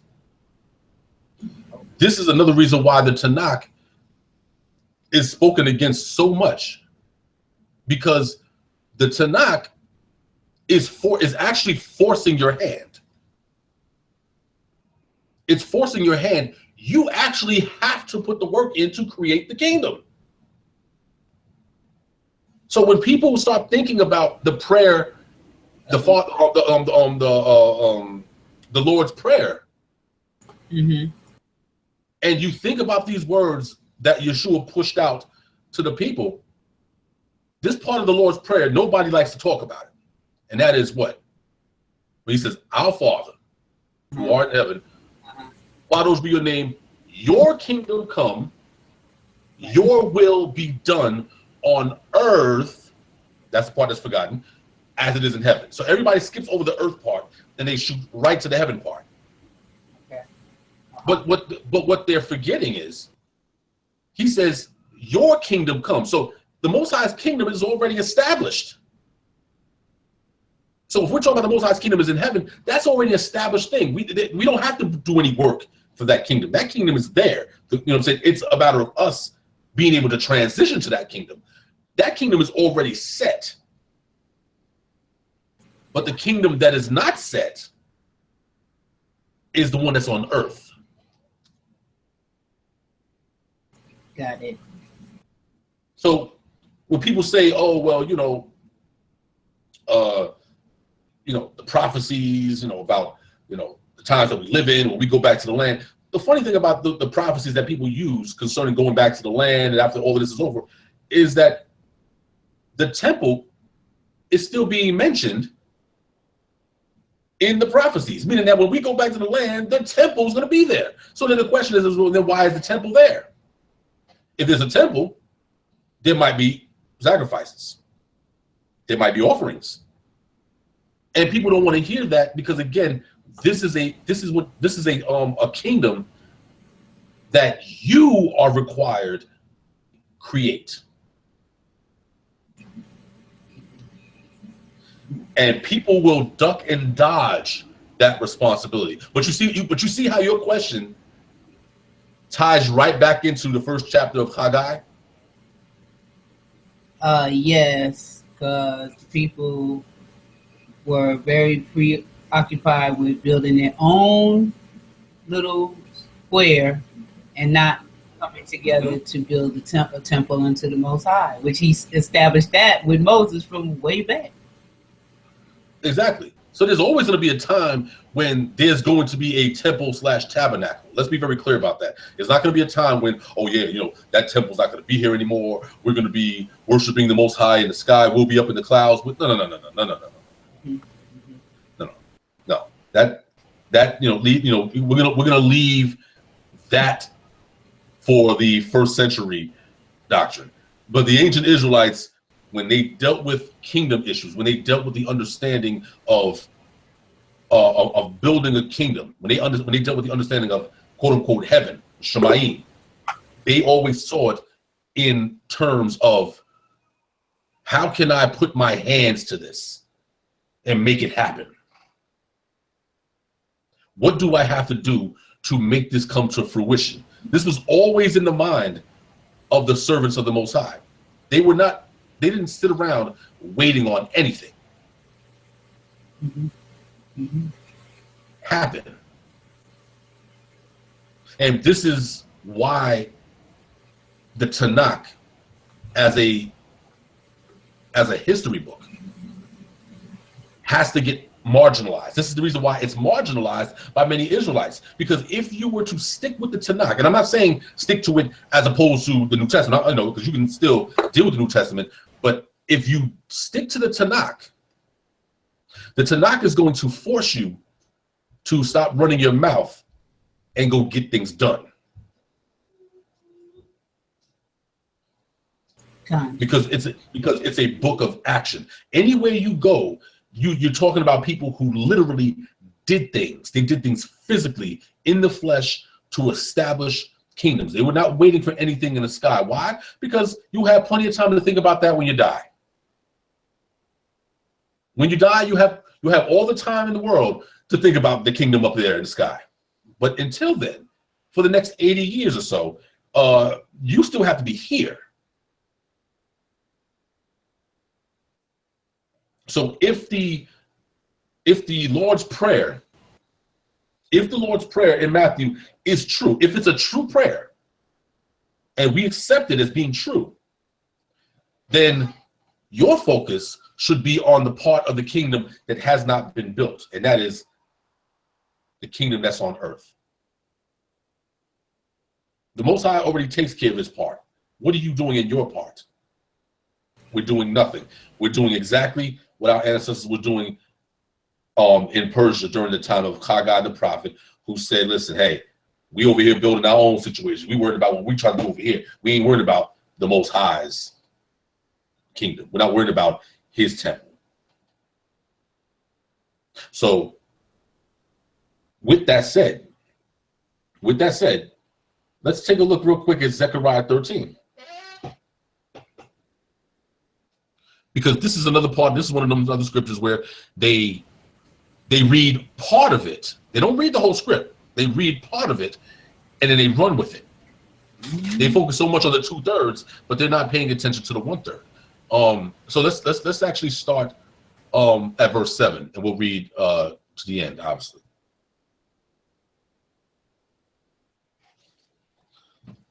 No, you know what? No. Let's not even start at 7. Let's just start at 1.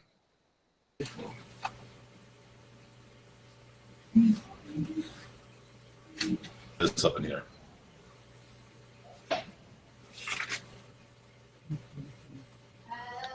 And we see, and we see you, Aki. We see you, Aki, Matthew. Mm-hmm. So where we at? Zechariah? Yeah, we're in Zechariah 13. 5? Yeah, Zechariah 13. Yeah, Zechariah.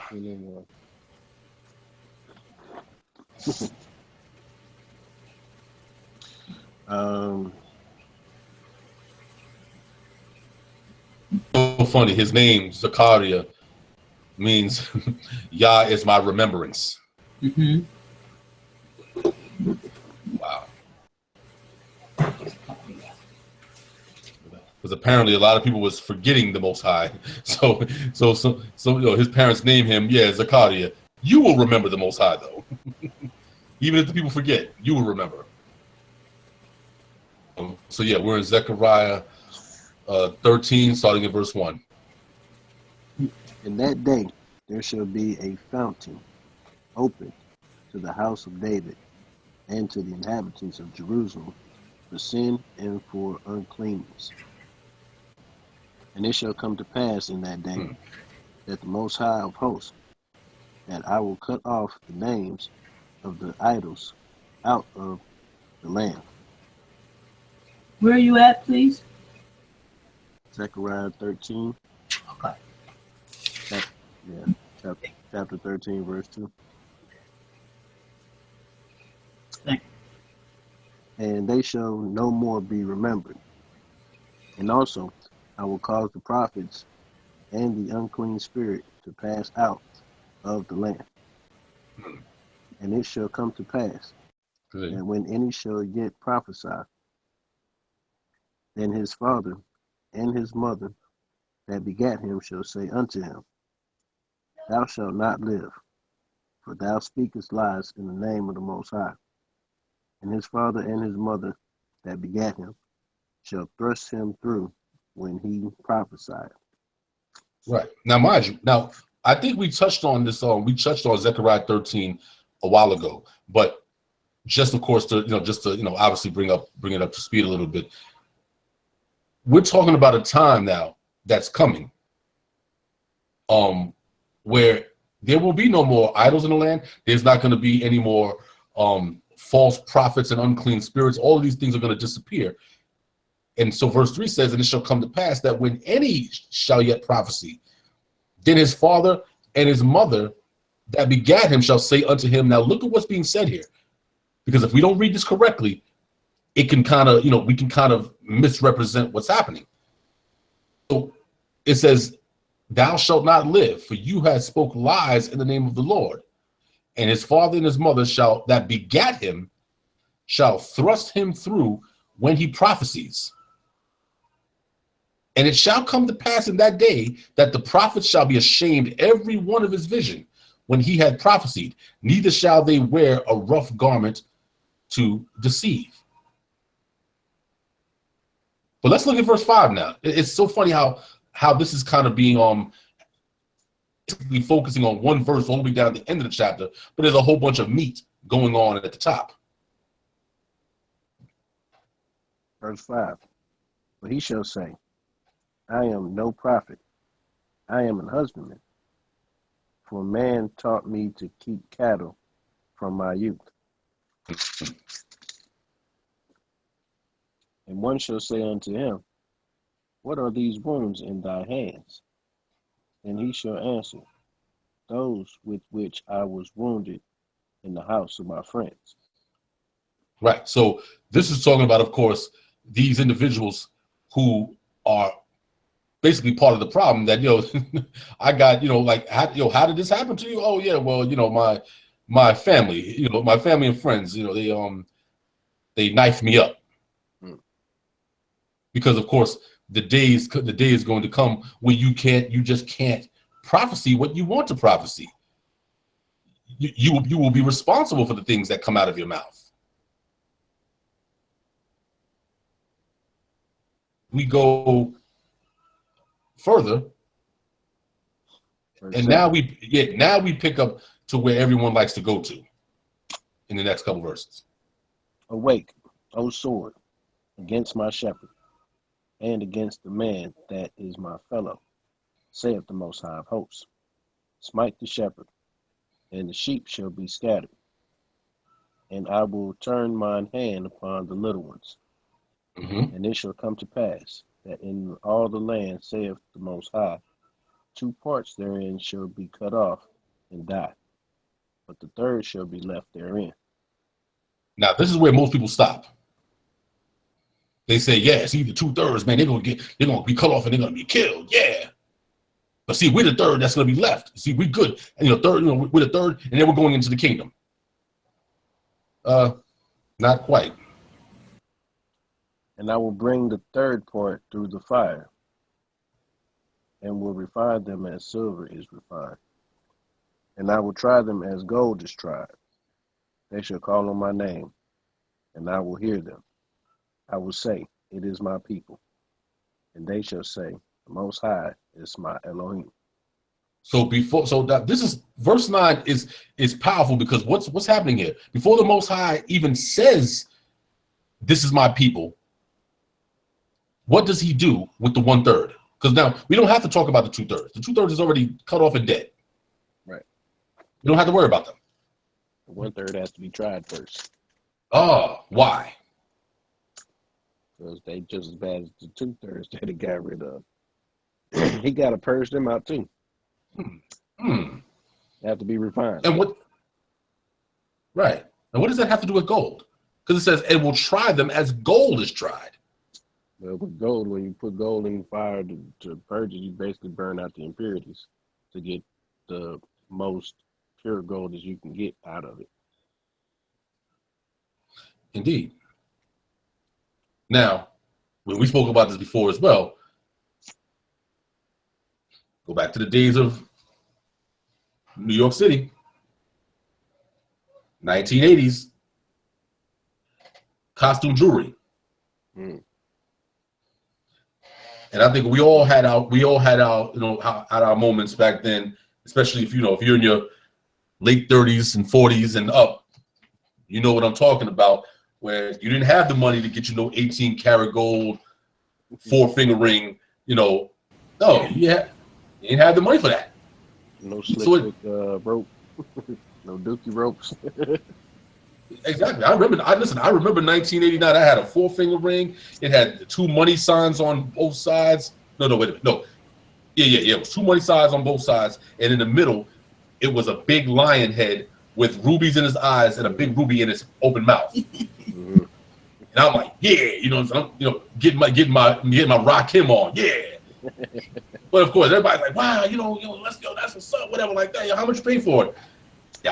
Yeah, I paid some major moolah, ducats, whatever like that. But what I really did was, I went. Yeah, what had happened was, I really did. I went to 42nd Street and 8th Avenue, right outside of Port Authority, and when you go right up the street, there was this Chinese spot that sold all of this crazy costume jewelry. I mean, crazy. You get a big 4-finger ring like that. $15. $15. And see what you do is you take the $15 ring, your costume jewelry, and then you go hit up your mother's Avon stash and get the clear nail polish. That's it. Pour all of that into into a nice little bowl or whatever the case, preferably the Tupperware, whatever. Put it in a bowl, and you take the ring and you sit it in the nail polish, let it dip for a little while, take it out, hang it up, let it drip dry, and now you ain't got to worry about it turning green or nothing. At least for a while, at least for a good while. Yep, a hot minute. And then they even started making the spray for that. So somebody got clever and was like, yeah, we can't keep using up the Avon. So yeah, they started making the spray for that, for costumes, exactly, to keep it from changing colors. Exactly. It was all So creases now, on your neck. right. So now, so now, I got that. I got, got the costume jewelry, big rope chain. I had eventually I was able to get some real gold, but they were like the very small chains. I wasn't one of the very, very small ones. I had to play and that was even 10 carats. So I was just still, but back then, get the big Gucci link, get the big Gucci links, you looking like Rob Bass, just all crazy. Like, wow, you get it. Yeah. I'm telling you, you know what I'm saying? Looking funky fresh out this or whatever. But lo and behold, I don't have anything. It's all a sham. So it looks good. It looks great.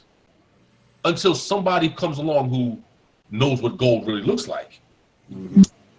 And leans in on it like, yeah, dude, you do know that that's not gold at all, right? Nah, it's gold plated. It got gold on. No, it's not. Nope, not even gold plated. It's not gold plated. not gold plated. No, it's not, brother. It really isn't. You bought it for $15, I know. But no. See, you just hating. You hating. No, you're right. I'm hating on your fake jewelry. That's what I'm hating. Exactly.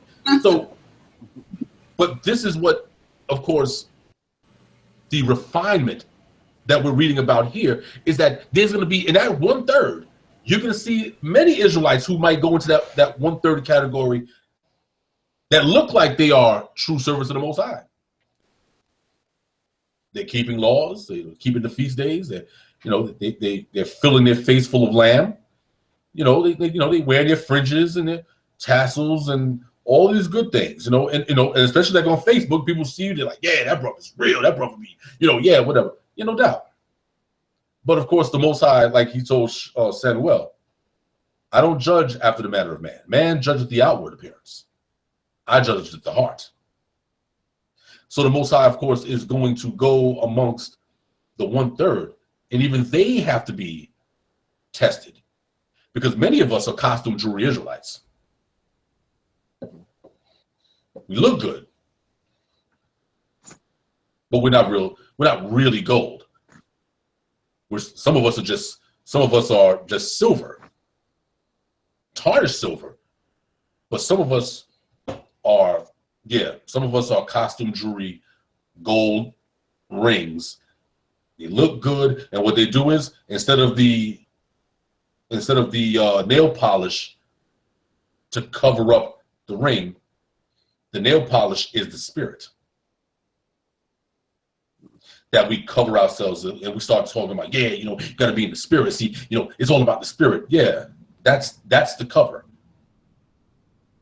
And so, of course, the Most High is going to go through the midst of this 1/3 and find out that all of us need to be refined. It didn't say that, I'm going to refine some of them. It says that I will bring the third part through the fire, meaning all of us. And that's if we're going to make the 1/3. Many of us might very well be part of the 2/3 that's going to die. I might be part of the 2/3. Who knows? Only the Most High knows. So I don't know. You know what I'm saying? I could be part of the 2/3. I might have a death sentence as we speak.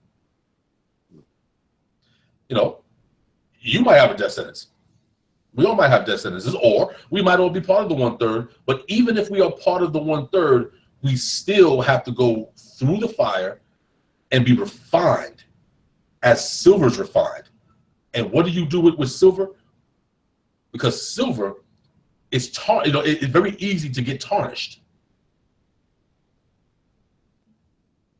So you have to, of course, refine the silver, clean it, polish it to get the tarnish off, and then you're able to see clearly into the silver. And it's a similar situation with gold. Gold can easily be forged. You can easily fake gold. So the Most High is a jeweler. And you're not gonna sell the Most High some fake jewelry. He wants to know, is this real? And if it's not real, well, let's figure out a way to fix the problem. If it's real silver, but it's just tarnished, okay, we're gonna clean that tarnish. We're gonna get it we're gonna polish this bad boy up, and it's gonna be nice and nice and sparkly. If the gold is real gold, but it just needs to be cleaned, okay, then I'm gonna cleanse you. But if you're not real, then you're fake jewelry, then you're gonna go where fake jewelry normally goes, after it shows its true colors. After the green starts showing, what do you do after that? At that point, you throw it in the garbage. It's green. Your neck is already jacked up. Your fingers are green. Your neck is green. There's no salvaging it at this point. It's over. Throw it away. So this is what many brothers and sisters are ignoring in Zechariah 13:8. They're focusing on the 1/3 instead. I mean, they're focusing on the 2/3 instead of focusing on the 1/3. The 1/3 is what we need to be focused on, because that is going to determine if you are. Because even amongst the 1/3, you might be part of the 1/3 and still not get into the quote unquote kingdom. Many are called, but few are chosen. So if everybody's going through the fire, is going to, is going to pass, is going to go through the fire of adversity to be tested. If the entire 1/3 is going through, that implies what? That means that the entire 1/3 needs to be cleansed. They need to be refined, because if they didn't need to be refined, there would be another part of that 1/3 that the Most High would say, no, these guys are perfect. They're good. We can just put them over here. We ain't got to test them for nothing. But we all need to be tested, especially if we're coming out of this captivity. We're all tarnished. Every single one of us. But this is what people are not focusing. They're not focusing on that 1/3 and the fact that the Most High still has to test you, because you might look like you're gold, or you might look like you're silver, but you might you're passing yourself off as silver, and you might just simply be stainless steel. Or you're passing yourself off as gold, and you might just be you might be gold-colored brass. So the refinement process is just as dangerous as the 2/3 being cutting off and die, because at least the 2/3, at least they know, all right, we never had a chance, so we're done, whatever. But you thinking that you're in the 1/3, it's like, yeah, I'm in the 1/3, I'm good. No, you're not. No, you're not good. Once again, remember, Jeremiah also thought he was good, and he was good. But he did go into captivity as well. Moses had one blemish on his record. And that blemish, it prevented him from going into the land. He got a chance to see it, but he didn't go through. Now that's Moses, mind you. Are any of us on the level of Moses? Now that's not a question for anybody to necessarily answer. I'm just saying it like we need to humble ourselves, because here it is.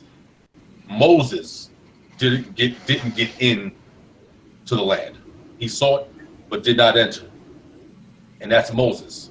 So unless you're on the level of Moses, I don't think any of us should be boasting and bragging about anything about being part of a 1/3. There's actually people that do that? Yeah. Well, every generation believes that they're the generation that the Most High is going to be like, yes, my people. Everybody thinks it's their generation. But you got to think, how many Israelites have been on this planet since 1498 BCE, when we came out during the Exodus? How many Israelites do you think have been on the earth since then? Billions. Now, let's take a nice round number. Let's just say 1 billion. We're not even going to go to 5 billion, because of course we could easily go 5, 10 billion. I mean, you know how we populate, so we're all over the damn place. But let's just say 1 billion. What is 1/3 of a billion?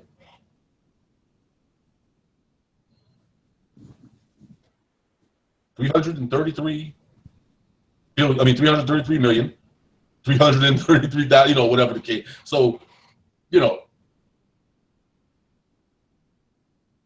so you got to start asking yourself, well, out of all of the Israelites that have been around all this time, think about the type of Israelites that you have to actually compete against. Look at the track records of some of these. Look at some of the track records of Israelites who were considered marginal Israelites. But you look at some of these about people in history, and you're like, look at the scriptures. The scriptures are full of Israelites who they were great and they still kind of got jacked up. Like, look at Solomon. Are any of us claiming that we're on the level of Solomon? Are any of us in this day and time, do any of us have wisdom that's comparable to Solomon? Or are there any prophets among us? No. So what are we talking about here? Are we saying, you know, we're saying, yeah, I'm going to get in, I'm one of the 1/3, I'm going to see the kingdom, whatever the case may be. But then you look at some Israelites in history that were substantially greater than any of us. I mean, think about this, and family, you know what I'm saying, think about the fact that in many cases, there were some Israelites who were at their worst. Their worst was better than our best. Consider David. David's worst is better than our best. Because even after everything that he did, the Most High still said, "This is my beloved." So you don't see people say, "Oh yeah, you know, when the Most High brings us back into the land or whatever like that, you know, he's going to set up a king, you know, that's going to sit in the throne of Isaiah." No, it says the throne of David. So David still has that honor in spite of his massive downfall with Bathsheba. You have Israelites today that could not hold a candle to David. They are not worthy to unlatch David's sandals. So when we start saying about, oh yeah, we're going to be part of the 1/3, think about some of your ancestors and think about the type of individuals that you're going to have to compete for that position. Because if it's 1/3, that means it's a set number. So we need to be, you know, we need to be very humble. We need to be meek. And we need to understand that, hey, guess what? We're not as great as we like to think we are. Don't buy into the Facebook hype. Some of us are just basic Israelites, and we need to acknowledge that fact and then move forward in honesty. And let's stop trying to chop other people down, chop other Israelites down by suggesting you're part of the 2/3. So you're gonna see when the Most High, or some people say when Christ returns, we're gonna be killing you. We're gonna be putting you to the sword. Like, whoa, what you mean we? Oh, so you're automatically going to be in the army of Christ. So you're already in already. You might be part of the 2/3 that's going to be being chased down by Christ, if you will. So we got to be mindful of that. We got to be careful with, we got to be careful with how we go forward and how we're castigating each other and putting each other in these positions of, you know, can tell you when you're going to die or when I'm going to die, or when Most High is going to kill me, and so on and so forth. None of us know that information. And until we get past that, what I call niggerisms, the Most High is not going to see us as being redeemable. And we're going to continue to pine away in America and the lands of the captivity until we figure it out.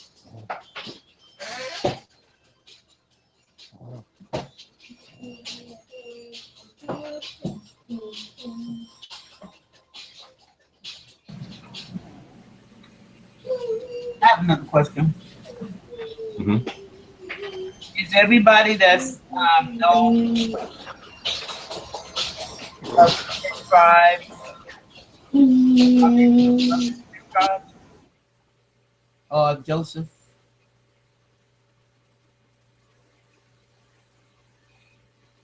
Repeat that, Alma.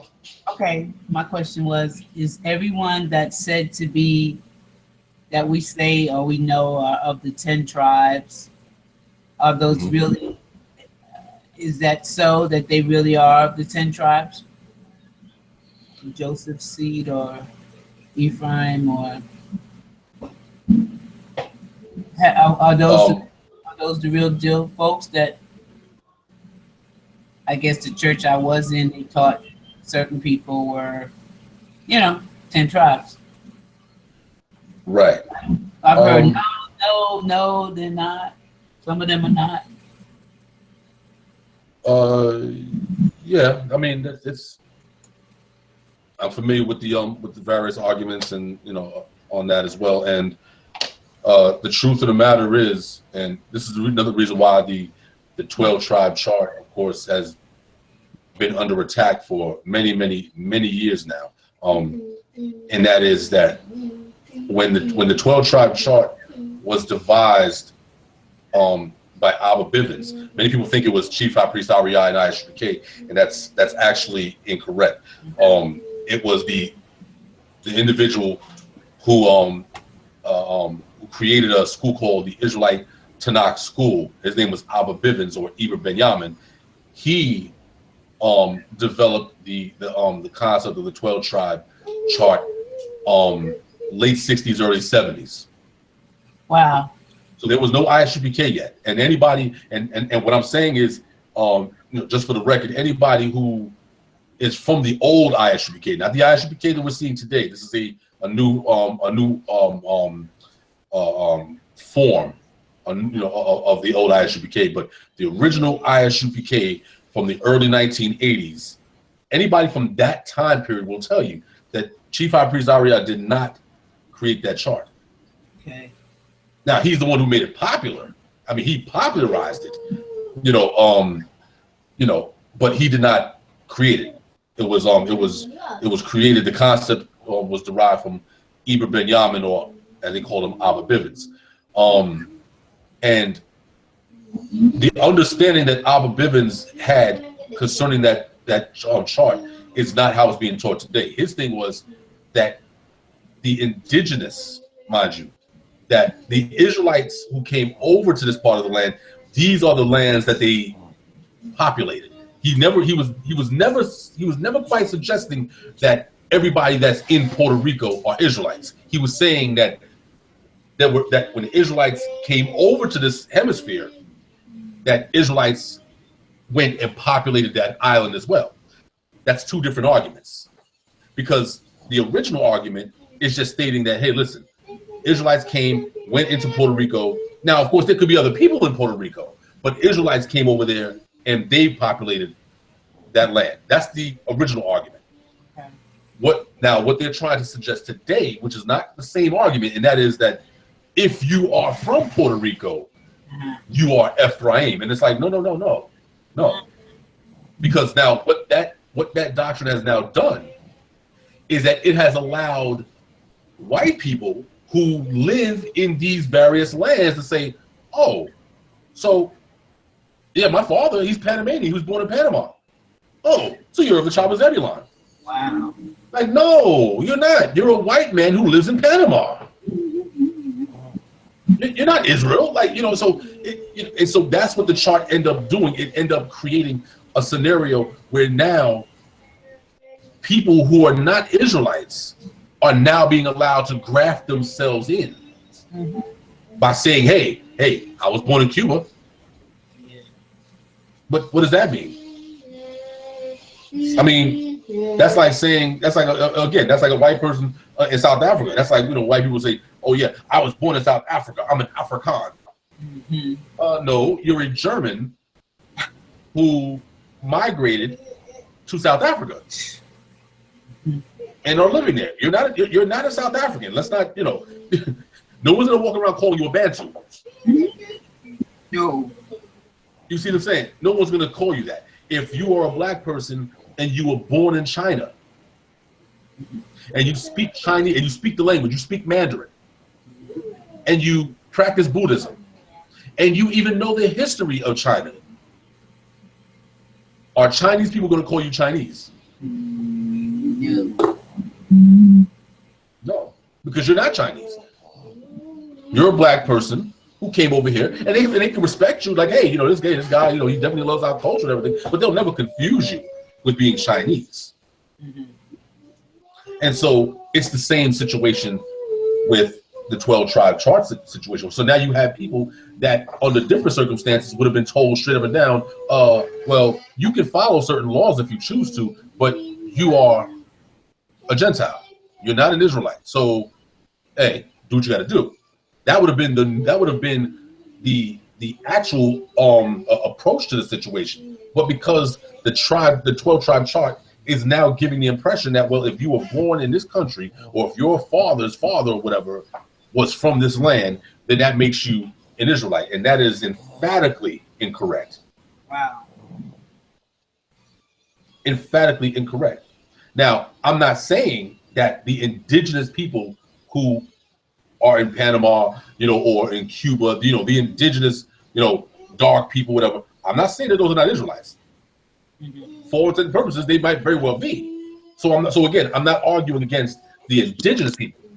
I'm arguing against the people who are saying, well, if you have white people who are born, who just so happen to be born in Mexico, that somehow makes you an Israelite. That is incorrect. Okay.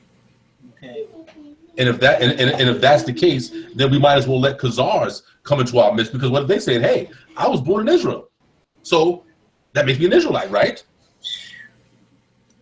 That's what the lady on the plane ride was telling me. Well, my grandfather was born over there. Yeah. Oh, you know.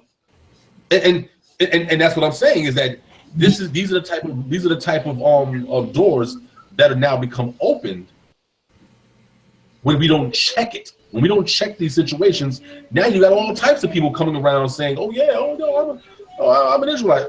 You're an Israelite. What the? How do you figure that? Oh, my grandfather's Native American. When you see Native American, are you talking about the indigenous dark-skinned people that Columbus saw and wrote about in his journal, or are you talking about the Mongoloid pale-skinned ones with the straight hair that came over the Bering Strait and also occupied the Americas? Which Native American are you talking about?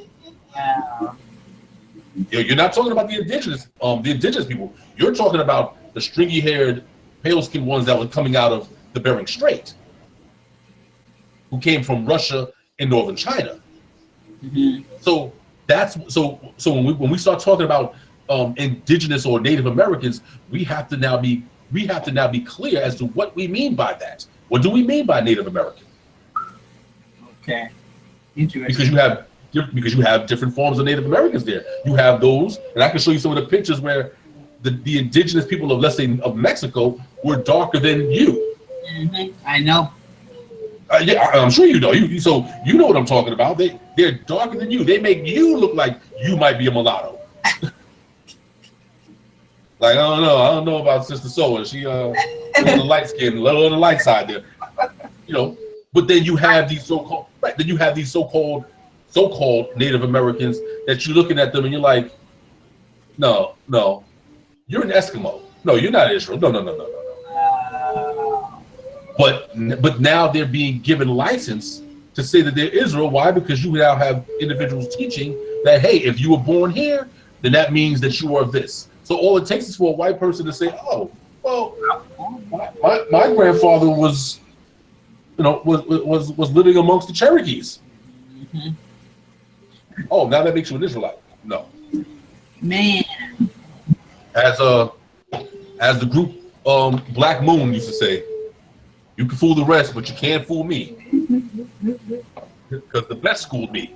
So I don't buy into that. So I don't reject the 12 tribe chart in the essence of what it was attempting to do, and what Eber Benjamin or Abba Bivens said that what he was trying to do. And I have elders who knew him, lived with him, spoke to him, one of them was my teacher, Chief of Chief Naphtali. He'll tell you the same thing, that Abba Bivens, the whole purpose of making the 12-tribe chart, he said, was for the purpose of unifying the dark people, unify the Jamaicans and the Haitians and all of our people, just unify us to get us under one umbrella so that we can rise together. Mm-hmm. He did not create the chart in order to convince anybody that, oh, listen, you are for a fact of the tribe of Ephraim. Okay. That wasn't his original purpose, but his students, Moshe ben Kareem, Ariah, who later on became Chief High Priest Ariah, Ariah's father, Yaqub, and what they call the original 7 elders, Priest Shar, Yeshaya, a few of these elders at that time, when they began to modify Abba Bivens' teachings, mm-hmm. they began to push the chart in a different manner. So what you're seeing today is just passed down from 2 or 3 Israelite generations, and it no longer has the same meaning that it had in the late 70s. So, yeah. So I think nowadays that seems to be the premise of why you have some of these camps that are pushing that chart, because not because they actually necessarily believe it wholeheartedly. They're pushing it because they believe that this is their way of allowing the Gentiles to come in. Oh, okay. And I've heard brothers say this. I've heard people. I mean, I've heard individuals on Facebook and otherwise that have made statements like, "Yeah, 12-tribe chart, man. Some of these females that back in the days I wouldn't have been able to mess with. You know what I'm saying? She might be white, she might look white, but she might be an Israelite. So so that's why you like the chart." Because you want that Chinese woman, but you know that you normally can't deal with the Chinese woman. But hey, if that Chinese woman was born in Jamaica, because Jamaica has a large population of Chinese people there. Yeah. You're like, she was born in Jamaica. Her father's Jamaican. So now you can go and take these women as you choose. And so of course the chart now is being used for wicked purposes. Mm-hmm.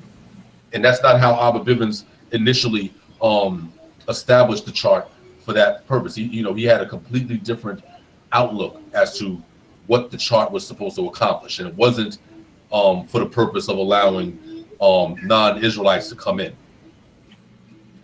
That wasn't the point of the chart. So I hope that answers your question. Mm-hmm. Yes, it does. Yes, it does. Thank you. No problem. So, and I'm guessing at this point, looking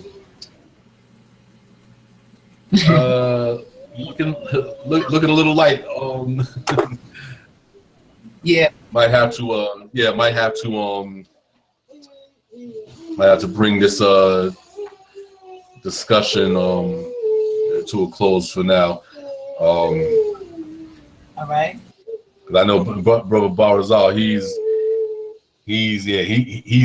speaking of the kingdom, he's in the kingdom and above. No, he gonna be all right. Oh yeah, no doubt. Yeah, I mean, listen. Yes. And then Brother Matthew never said anything. I think he got on, but he didn't get on. Yeah, I think he may have got on, mm-hmm. and probably was still he might have still been asleep, so he probably turned it on, like, okay, I'm gonna listen in or whatever, and he probably went to the kingdom of Dawi too. Yeah, they both in there. Oh, look who's back. Oh, yeah. Brother made his grand return, huh? Nah, he was not me that easy. Oh no, he was a couple minutes ago. There was definitely some snoring on the live stream. Oh, yes. I don't even think he got his questions answered.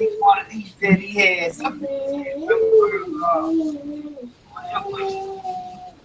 What happened?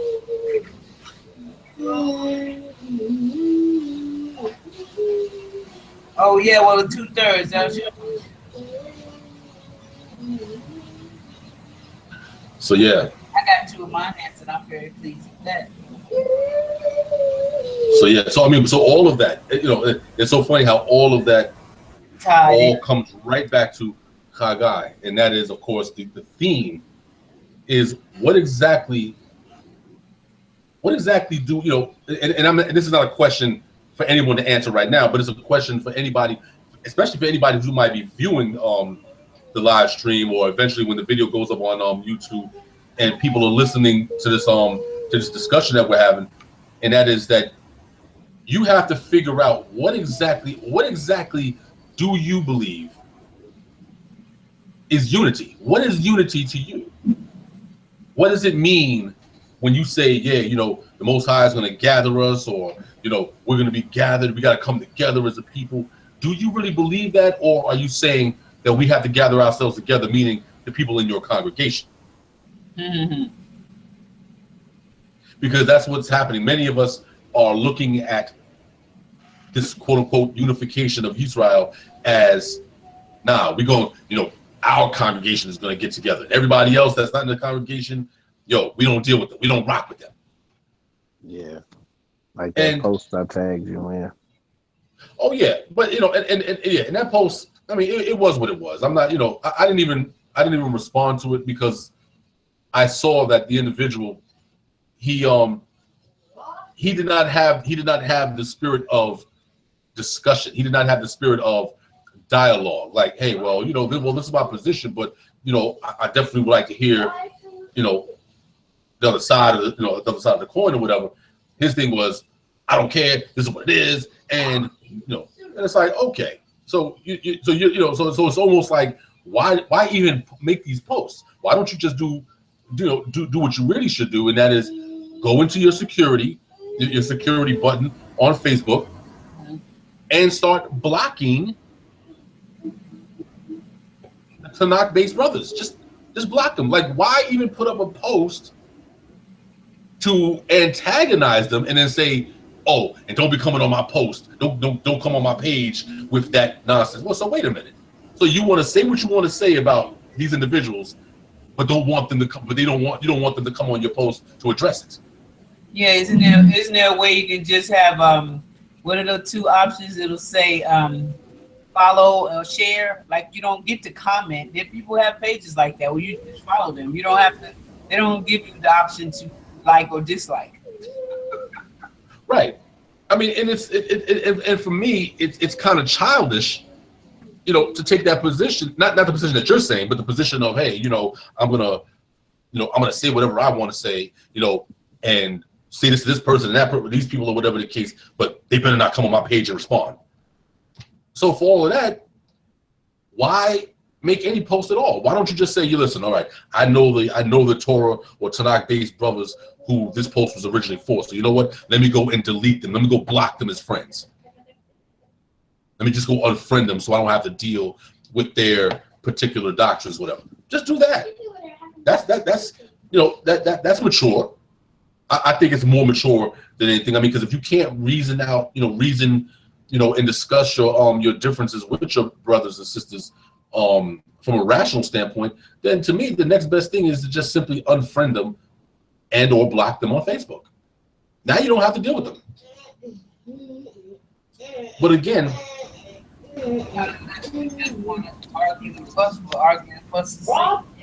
say that again. Not unless you just want to argue and fuss and be in the drama for the sake of those things. A lot of people, that's what they do. They attract the drama and they think that that's making them look righteous. Right. And it's like, again, I mean, listen, far be it from me, to tell people what they should and should not post on Facebook. That's not my place. But my thing is that if we're going to, if we say that we are, brothers and sisters, we're Israel and we're, all of this great stuff that we people are posting online. If this is what we are, we're really a nation and all this, then when do we start acting like a nation? When do we start actually, when we have issues with each other? Why do the first thing that we want to do is air it out on Facebook? Mm-hmm. Why not just simply say, okay, I don't have this brother's number or anything like that, but let me inbox him. Let me see, let me holler at this brother, see what's good or whatever. Now we can have a discussion, or if you feel like, okay, yo, listen, man, to hell with all of this Facebook stuff, yo, Aki, let me get your number, man, so we can chop it up. Okay, cool. And we move forward as brethren. We move together. We move forward as sistren, and not as savages. And that's what Facebook has basically helped create. It's helped create a movement of Israelite savages online. So now, like unlike the time when I was coming up in this truth, where you had to deal with people in real time, in person. So you didn't go invite another Israelite to your private parts at that time, because you actually had to see this person, and you would not say that to that person in real time. Yeah. But see, on Facebook, when you have the protection of the computer screen, and you have the protection of Facebook and the FBI, you know what I'm saying? You can't tell a person, hey, word, you're gonna invite me to your generals, or you're gonna say this, whatever like that. Matter of fact, let me get your address. I'm gonna come see you personally. You can't even do that now, because what are they gonna do? They're gonna be like, oh, he threatened me? He's gonna contact Facebook police. So it's like, so that's what Facebook has done. Facebook has given people the ability to become savage and say all types of crazy things that they know that they normally would never say in real life, because there will be repercussions for some of the things that they're saying.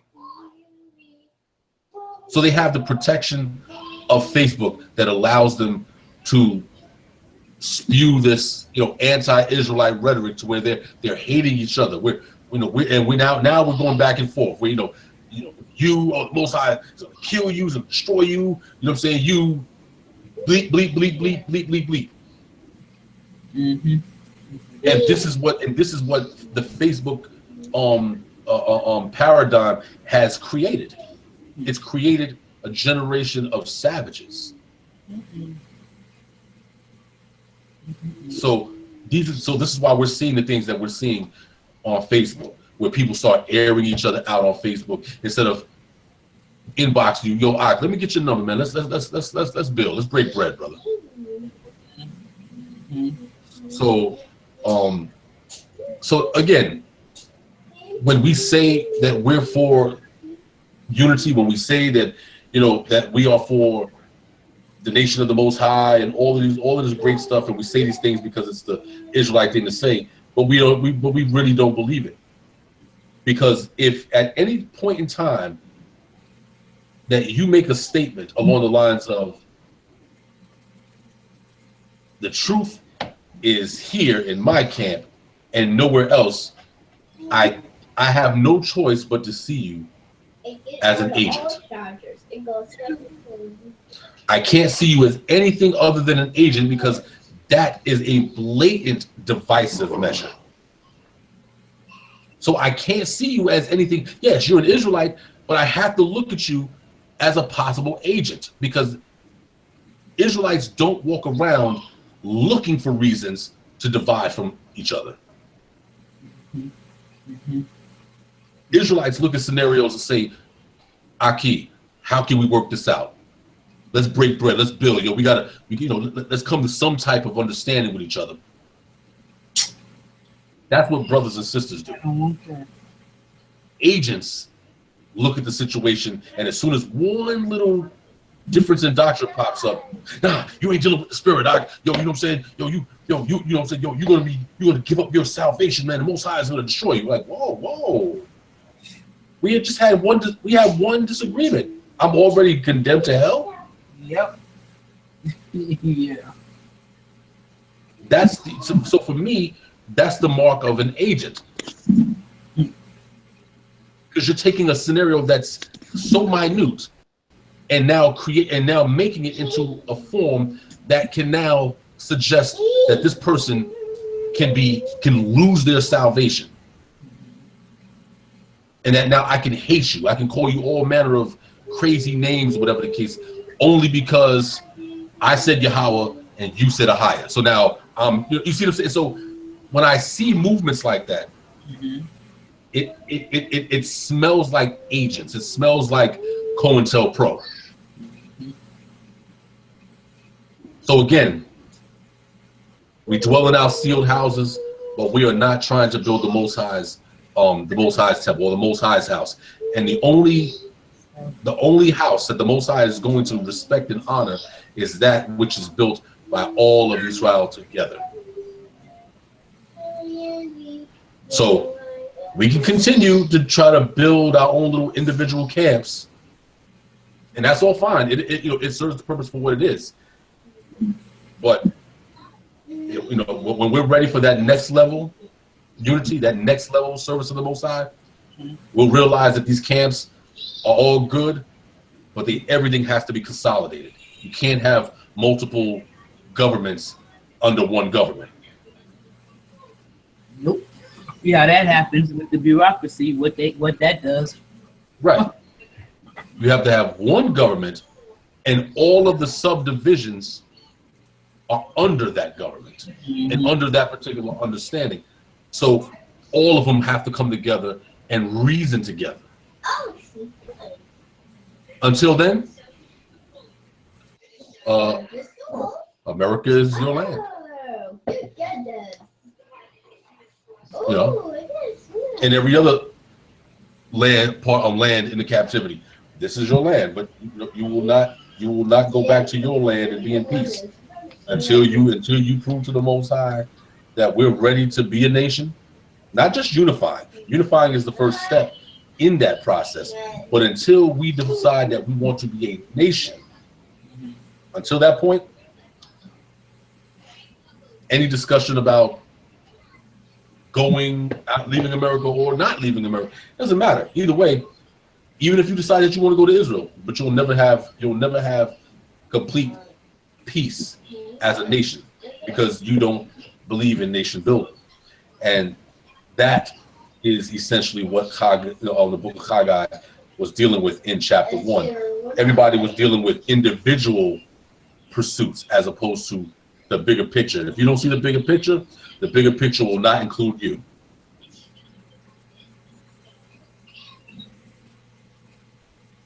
So.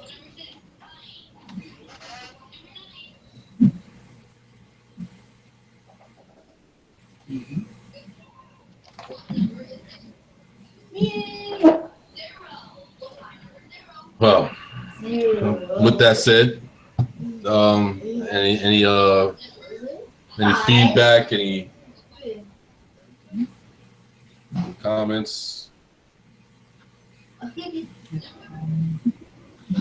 Just gratitude. Yeah. A lot of gratitude. Say it again. I said I just want to express my gratitude. I have a lot of that. Great. Yeah. To the Most High goes the glory. To the Most High goes the glory. And let us pray that we're a part of the 1/3. Because it's not guaranteed. No matter how good we think we are, at the end of the day, does the Most High see us the same way we see ourselves? A lot of us like to think that we're some great one, and in all reality, we're just standard Israelites. Some of us are just standard. So it helps humble us so that we understand that, listen, none of our positions are guaranteed in this kingdom. The only thing that's guaranteed is that we're Israelites. So that gives us the permission to get the permission to get on the plane. Doesn't mean that's it. It doesn't mean that you're going to be in first class. Yeah. It only means that you have the ticket to get on the plane. Some of us will be in first class, some of us will be in coach, some of us will be riding with the luggage. whatever. But so we need to be, of course, mindful of that, and that that we don't take this redemption or this mercy or anything that the Most High offers us, that we don't take it for granted. That we understand that our job is not to sit and stand in the mirror and admire how good we look. Mm-hmm.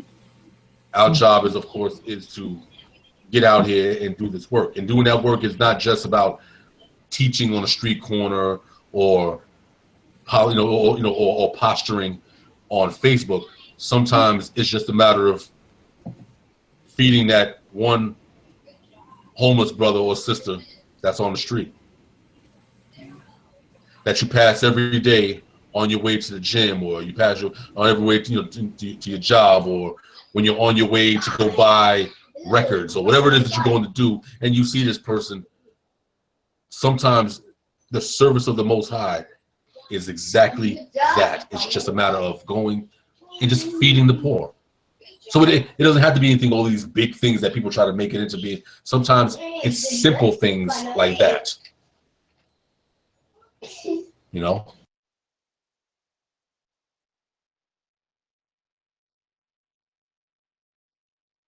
Con.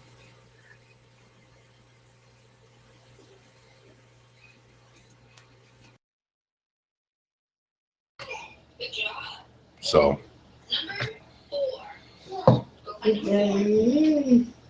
Wow. It's 11:46, but for some reason it feels like it's 1 o'clock. So they keep playing with the time. Yeah.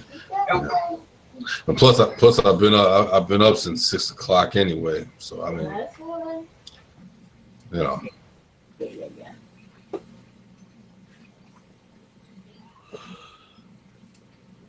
Okay. What can we tackle Christ in the from the beginning to the end of the Bible next time? Oh, you mean the What is number 2? So you're saying that as far as Christ being all throughout the Scripture, that He's everywhere, right? Mm-hmm. Yes. yeah, we can get into that. I mean, it's a nice little undertaking, but yeah, we can it's it's for a lot of people it's a touchy subject as well, because and I'll just briefly say this, that a lot of people think that if you don't believe that Christ is all throughout the so-called Old Testament, that somehow means that you don't believe that He was a Messiah, or that you don't believe that He existed. And no, it's not this. It's not the same argument. And I use the analogy of Muhammad and the Quran as an example of that, of the lunacy of that logic. I don't know if you all know this, but in Islam, we were taught back in the days that, and obviously they're still being taught this, but I was taught back in the days that Muhammad is actually prophesied in the Bible.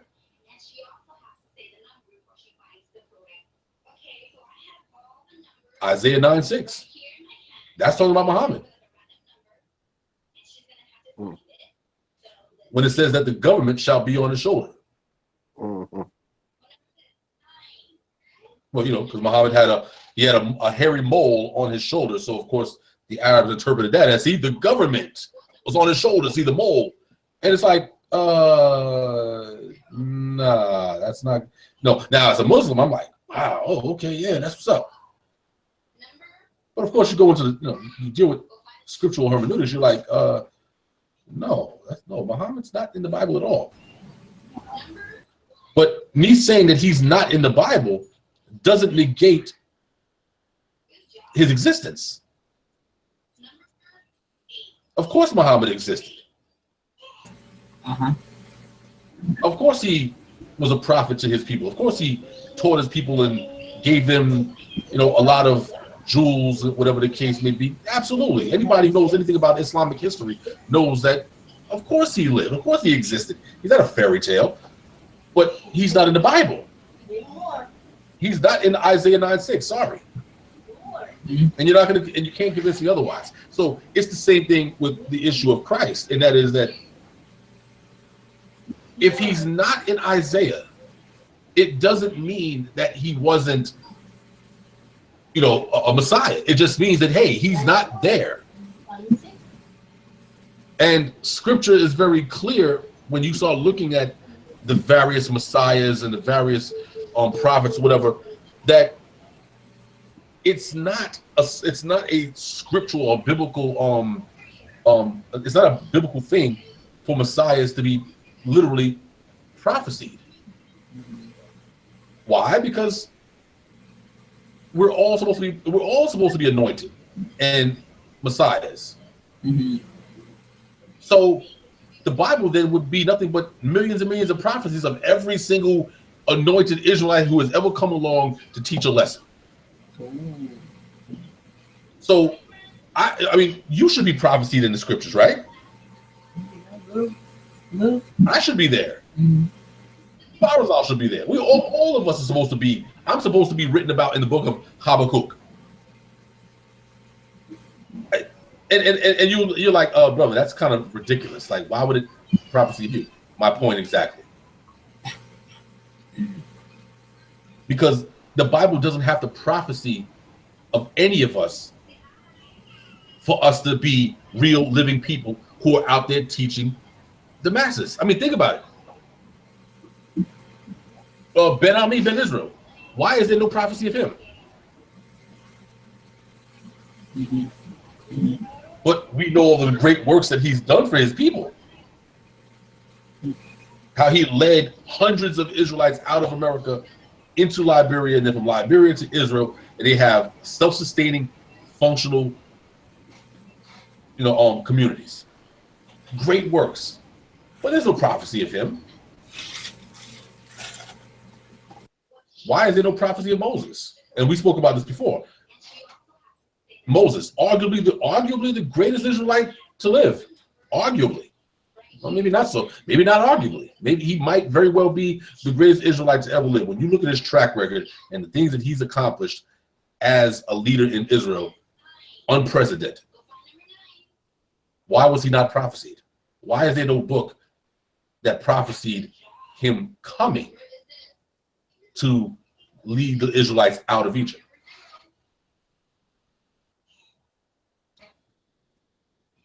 Well, that's getting kind of early. That's kind of going back a ways, right? I mean, yes.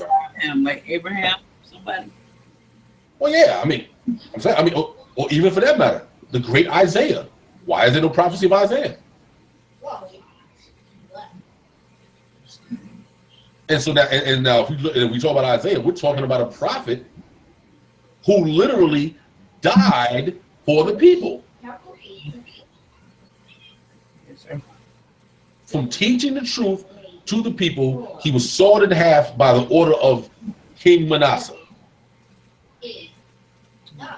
Why is there no prophecy of Isaiah coming and then says, yes, he shall come and he shall give his life for his people and shall be sawed asunder? Because Israelites were not, the Israelites of ancient times, they may have been many things. But one of the things that they weren't very haughty. And when I say by Israelites, I mean by like the prophets and these, they weren't very haughty. They did not think so highly of themselves, as being prophets. They're like, well, no, I'm who I am, and the Most High called me. I have a job to do, and I'm going to do it. And then after the job is done, I'm going to go about my business. I'm not going to walk around all day and say, yes, I'm the great Isaiah. I'm the great teacher in Israel. I am that guy. It's just not something that we did. And so when you look at Matthew and you look at the sayings that are attributed to Yeshua, you realize that he did not spend really any time talking about who he was. He spent most of his time talking about what he's teaching and his personal examples as to how to move to and fro as an Israelite. He did not concern himself with the glorification of who people thought he was. He did not focus on that. Why? Because righteous people are not haughty like that. They don't focus on their own greatness. Why? What does the scripture say? You know what I'm saying? That don't pray, you know what I'm saying? Let another man praise thee and not thee thyself. So a Messiah never has to say that he's a Messiah. Why? Because the people will figure it out. They'll hear his words and be like, oh yeah, that's what a Messiah sounds like. Oh yeah. Or if you're a damn demon, a devil, they'll be like, yeah, dude, you're out your damn mind. We're going to kill you. So you did not have to go around saying, yes, I'm a false prophet. No, your words will reveal whether you're a false prophet, or if you're a good prophet, your words will reveal that. So Israelite leaders did not go around trying to prove that they were some great one. And the same thing applies for Yeshua. He did not make it his business to go around telling people this, that, and third. In fact, I think it was in Isaiah where he in Matthew, where he actually tells the people not to tell anybody who he is. Now, why would he say that? Why wouldn't he just be like, listen, the people need to know that I am he. I am the one that's supposed to come. So yes, let everybody know. He's over here healing people and doing this and this and that and saying, yeah, don't tell anyone who I am. Because this is a person who does not care about the titles and stuff. That's why he says, listen, he was like, you don't have to believe me. He said, if you don't believe in me, that's fine. He was like, believe me not, but believe in the works. What is that? I think it's John 10. Yeah. He was like, if you believe not in me, believe the works. So you don't have to believe in me. You don't have to believe that I'm this or I'm this person or that person. That's of no consequence. But believe the works. Look at the works that I'm doing. Look at the things that I'm teaching, and believe that, because that has substance. He was like, don't believe this, because why? Because I go to the Father. So shortly, me as an individual is not going to matter. Wow, that's deep. But my words are going to matter. That's why Moses. Think about it. Moses is only mentioned 4 times in the scriptures after Deuteronomy. 4 times. It's incredible. Now, if anybody that should have been mentioned hundreds of times in scripture, it should be Moses. But Moses only mentioned 4 times. Why? Because it was never about the man. It was about that work. It was about, like, you can forget me. That's fine. I was just a messenger. But you will remember this law. So you don't have to remember me. You don't have to remember Joshua. You don't have to remember Samuel. You don't have to remember anybody, any of the individuals in scripture. But the work, this law, that is what you have to, focus on. And that's what Yeshua was ultimately suggesting as well, that listen, you don't have to believe me. But believe in the works. Believe that people are being healed, that the blind are receiving their sight. Yeah. The maimed are being made whole. These are the things that you should look at and say, he might be somebody special. Don't look at me. So, so again, it's that haughtiness, and again, that haughtiness, tying it right back to our to the platform that we were discussing, and that is everybody's looking for a way to extol themselves, to place themselves on a high platform so that they could be some great one, when all of our works, all of our discussions and build sessions and everything that we do from day in and day out should be pushed and geared towards the coming together of our nation and rebuilding the foundations of the past, being the repairer of the breach. Right. Getting our people truly unified, not unified in individual little hole-in-the-wall camps and congregations, but unified to where we all are moving together for our redemption.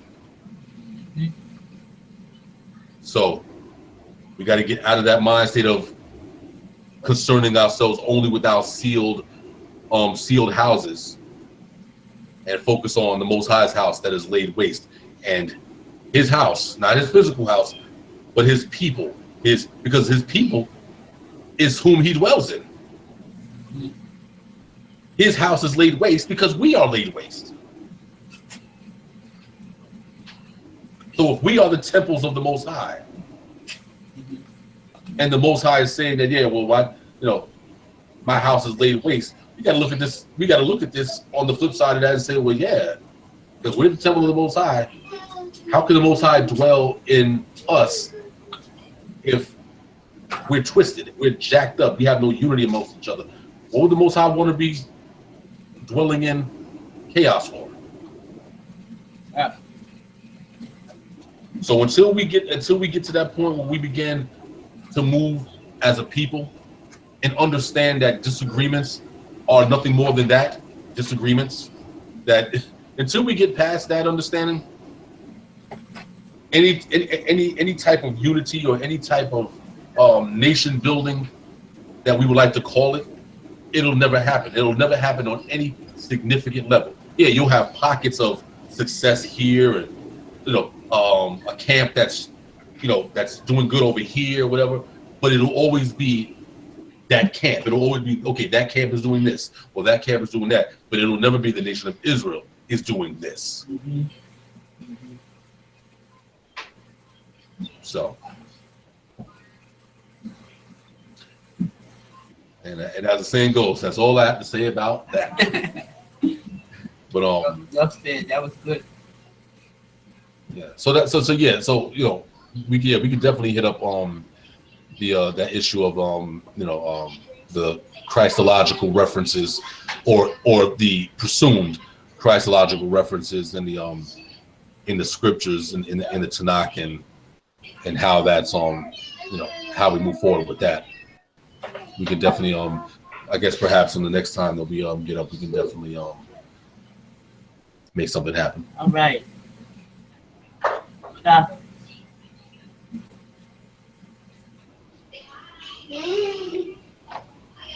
So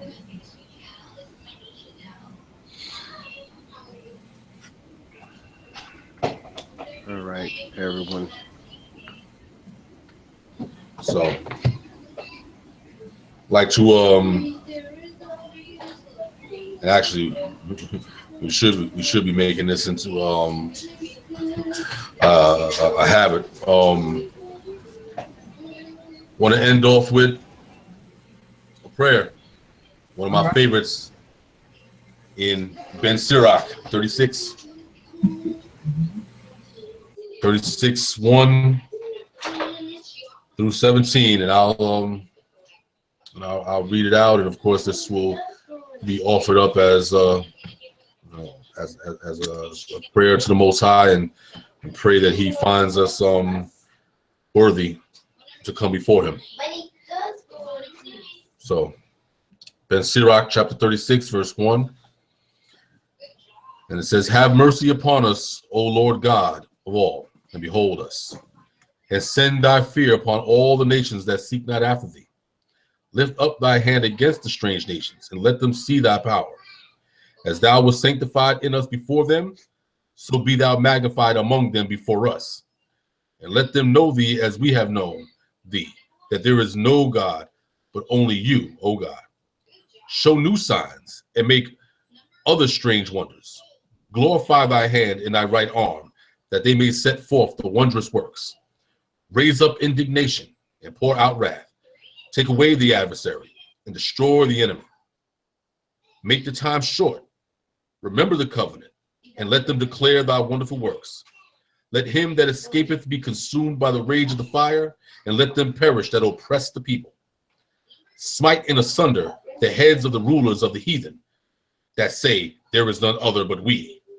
Gather all the tribes of Jacob together, and inherit thou them as from the beginning. O Lord, have mercy upon the people that is called by thy name, and upon Israel, whom thou hast named thy firstborn.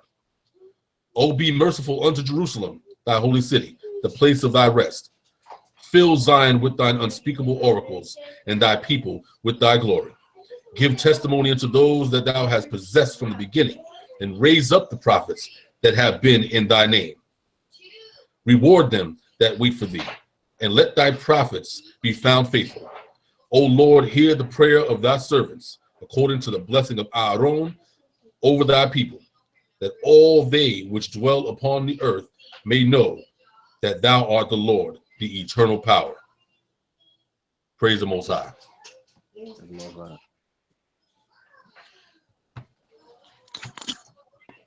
Praise the Most High. Yeah, that's one of my favorites. That prayer covers so many different angles all in one. Ben Sirach was the truth. One, that was Sirach. Did you say 36? Yep, 36. Okay. Praise the Most High. So with that said, may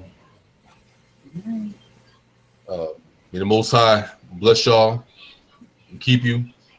May he cause his countenance to shine upon you, and may he give you peace. Likewise, Rock. Absolutely. Y'all have a good night. And likewise unto thee, Aki. Shalom. Shalom. Shalom. Shalom.